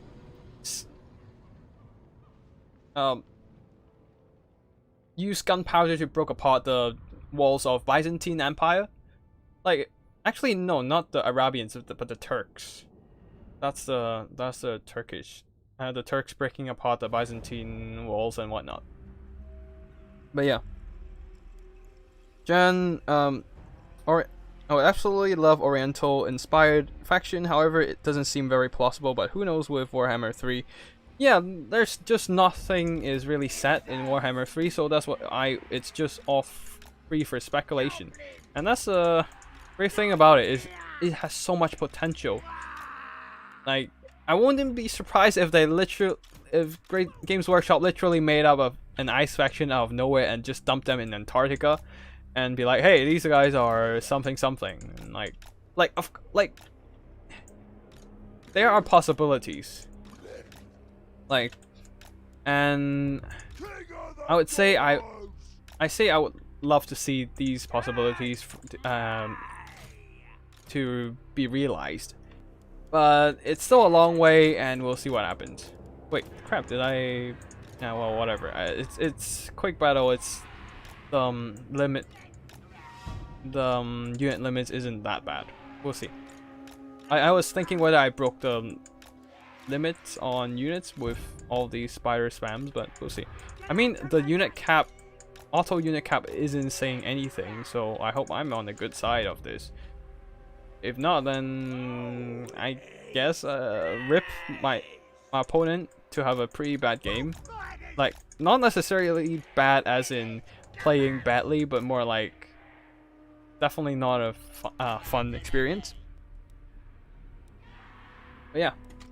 And after this, I think this will be the last game for the night, as it is 2:30 on my over here, and it's at night. And I'll just finish off with a little bit of the War Compass thing, just a little bit of an analysis on the design, not the game mechanics, not how it plays, but just the overall aesthetic and the design concept. Just here, go. Alright, seems that they did bring the ghostly unit. And we shall push. And let's just put them all into groups.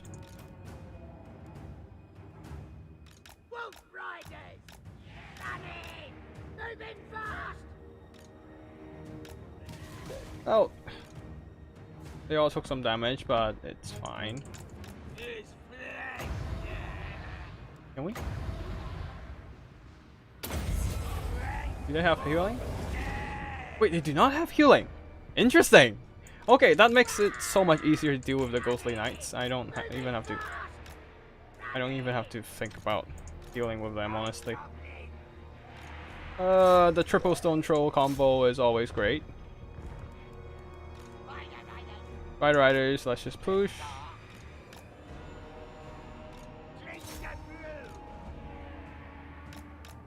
They're just tanking. Hackbane tips. Don't bring Hackbane tips against Stone Trolls. They do magic damage, and Stone Trolls has magic resistance and missile resistance and heavy armor. Like, it's not worth it, man. It's not worth it. And we just punch straight into combat.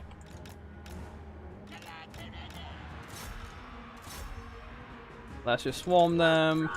I have so many cavalry units, I don't even know what to do with them. And they're almost done. Oh my there. Okay, let's just rush the back lines.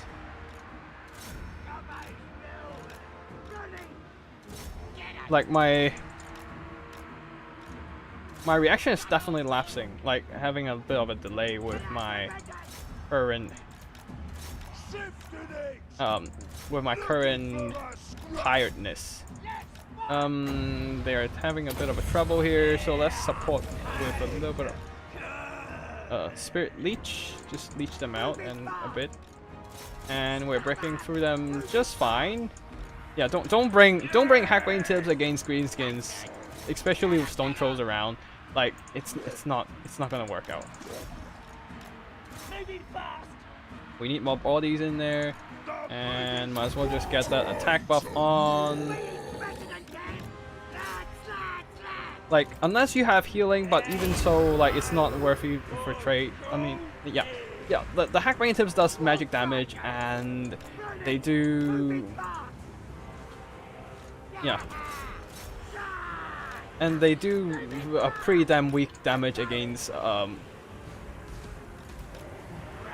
something, say, like armored units. Like, it's not like you want Starfire Shafts to handle the insane armor and magic resistance. Like, after all that armor reduction, the missile reduction, missile resistance reduction, and the little reduction from magic resistance, and you basically does no damage to the Stone Trolls despite hitting them so hard. So yeah. Just remember that part. And yeah, it seems like we got this under control. Just overwhelm these guys, I suppose. Everything is worn down. Just gotta finish up the Lady in Disguise with some. Yeah, where you at, River Troll Hack?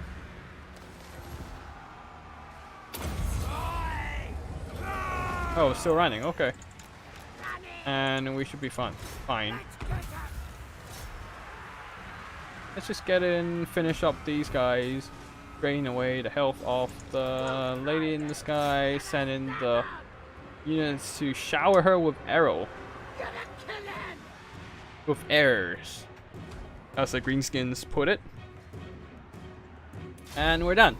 Close victory. Yeah. So yeah, let's just go through. Yeah, you can see that the Stone Trolls took no damage from the Hackbane tips at all. Just don't do that. So yeah, before we go to the end of the thing, let's just switch over to this little piece of picture. You see, this thing right here is, according to historical account, is a seismoscope designed by a Chinese scholar back in the days of before Three Kingdoms.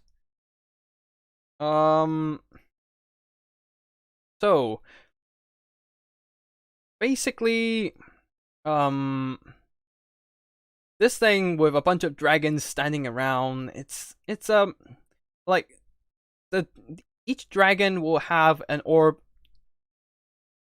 placed in their mouth, and on their, like, once there's some, say, an earthquake somewhere around in a certain direction, the dragon pointing towards the direction will have the orb dropped into one of the toad's mouth, and that's how, like, theoretically that's how you know there's an earthquake from that direction. Of course, there's no actual proof that it worked when it was made, as the actual construct was destroyed. And this design really connects to the Wuxing War compass, where you can see that on, if you open up the picture, I don't really have it right now, so sorry about unable to show the picture, but the Wuxing War compass, you can see the war compass have a bunch of dragons surrounding a device in the middle, somewhat resembling, I think, like, personally, I think it resembles this kind of device where you have the dragons surrounding the device in the middle, and it's just, and it connects to the weather, to astronomy, geology, basically, yeah, and controls the workings of the world around you. And over here, they make it into a war machine that can manipulate the elemental winds to unleash destruction, meteors, lightnings into the enemies. And yeah, that's just my 2 cents on this design. I'm not sure if it's the actual case, but when you talk about, like, a device that predicts weather / seismic activity / the workings of the earth, the workings of heaven and earth at that time, then it's definitely this thing. This little device, not little, but like this huge device with some dragons on top of them, like crouching on top of the device, just like what we have in the Wuxing War compass. And, like, of course, it's not exactly the same thing, but it does reminds me strongly of the same device. So yeah, basically that's it for today. Thank you for watching. I'm gonna be done with streaming for now. I'll see you some point later, and yeah. Recently I'm also hosting a tournament for a bunch of players around the world. Feel free to join. Feel free to drop by my Discord, join in, and I also have more tournaments and stuff planned for the future, especially if you are a player around the Asia Pacific region, Australia, Japan, Korea, Southeast Asia. Feel free to join in and join us in games and whatnot. So that's basic for today. My brain's not spinning at all, like it's just running slowly at this point, so I'm gonna sign off. Have a good day or good night wherever you are. Thank you for watching. Don't forget to hit the like and subscribe if you are not yet subscribed. So yeah, and also thank you for your support. Hope you enjoy the whole stream, and I'll see you in the next video or the next stream. Anyways, that's it for today. Thank you for watching. Untitled signing out.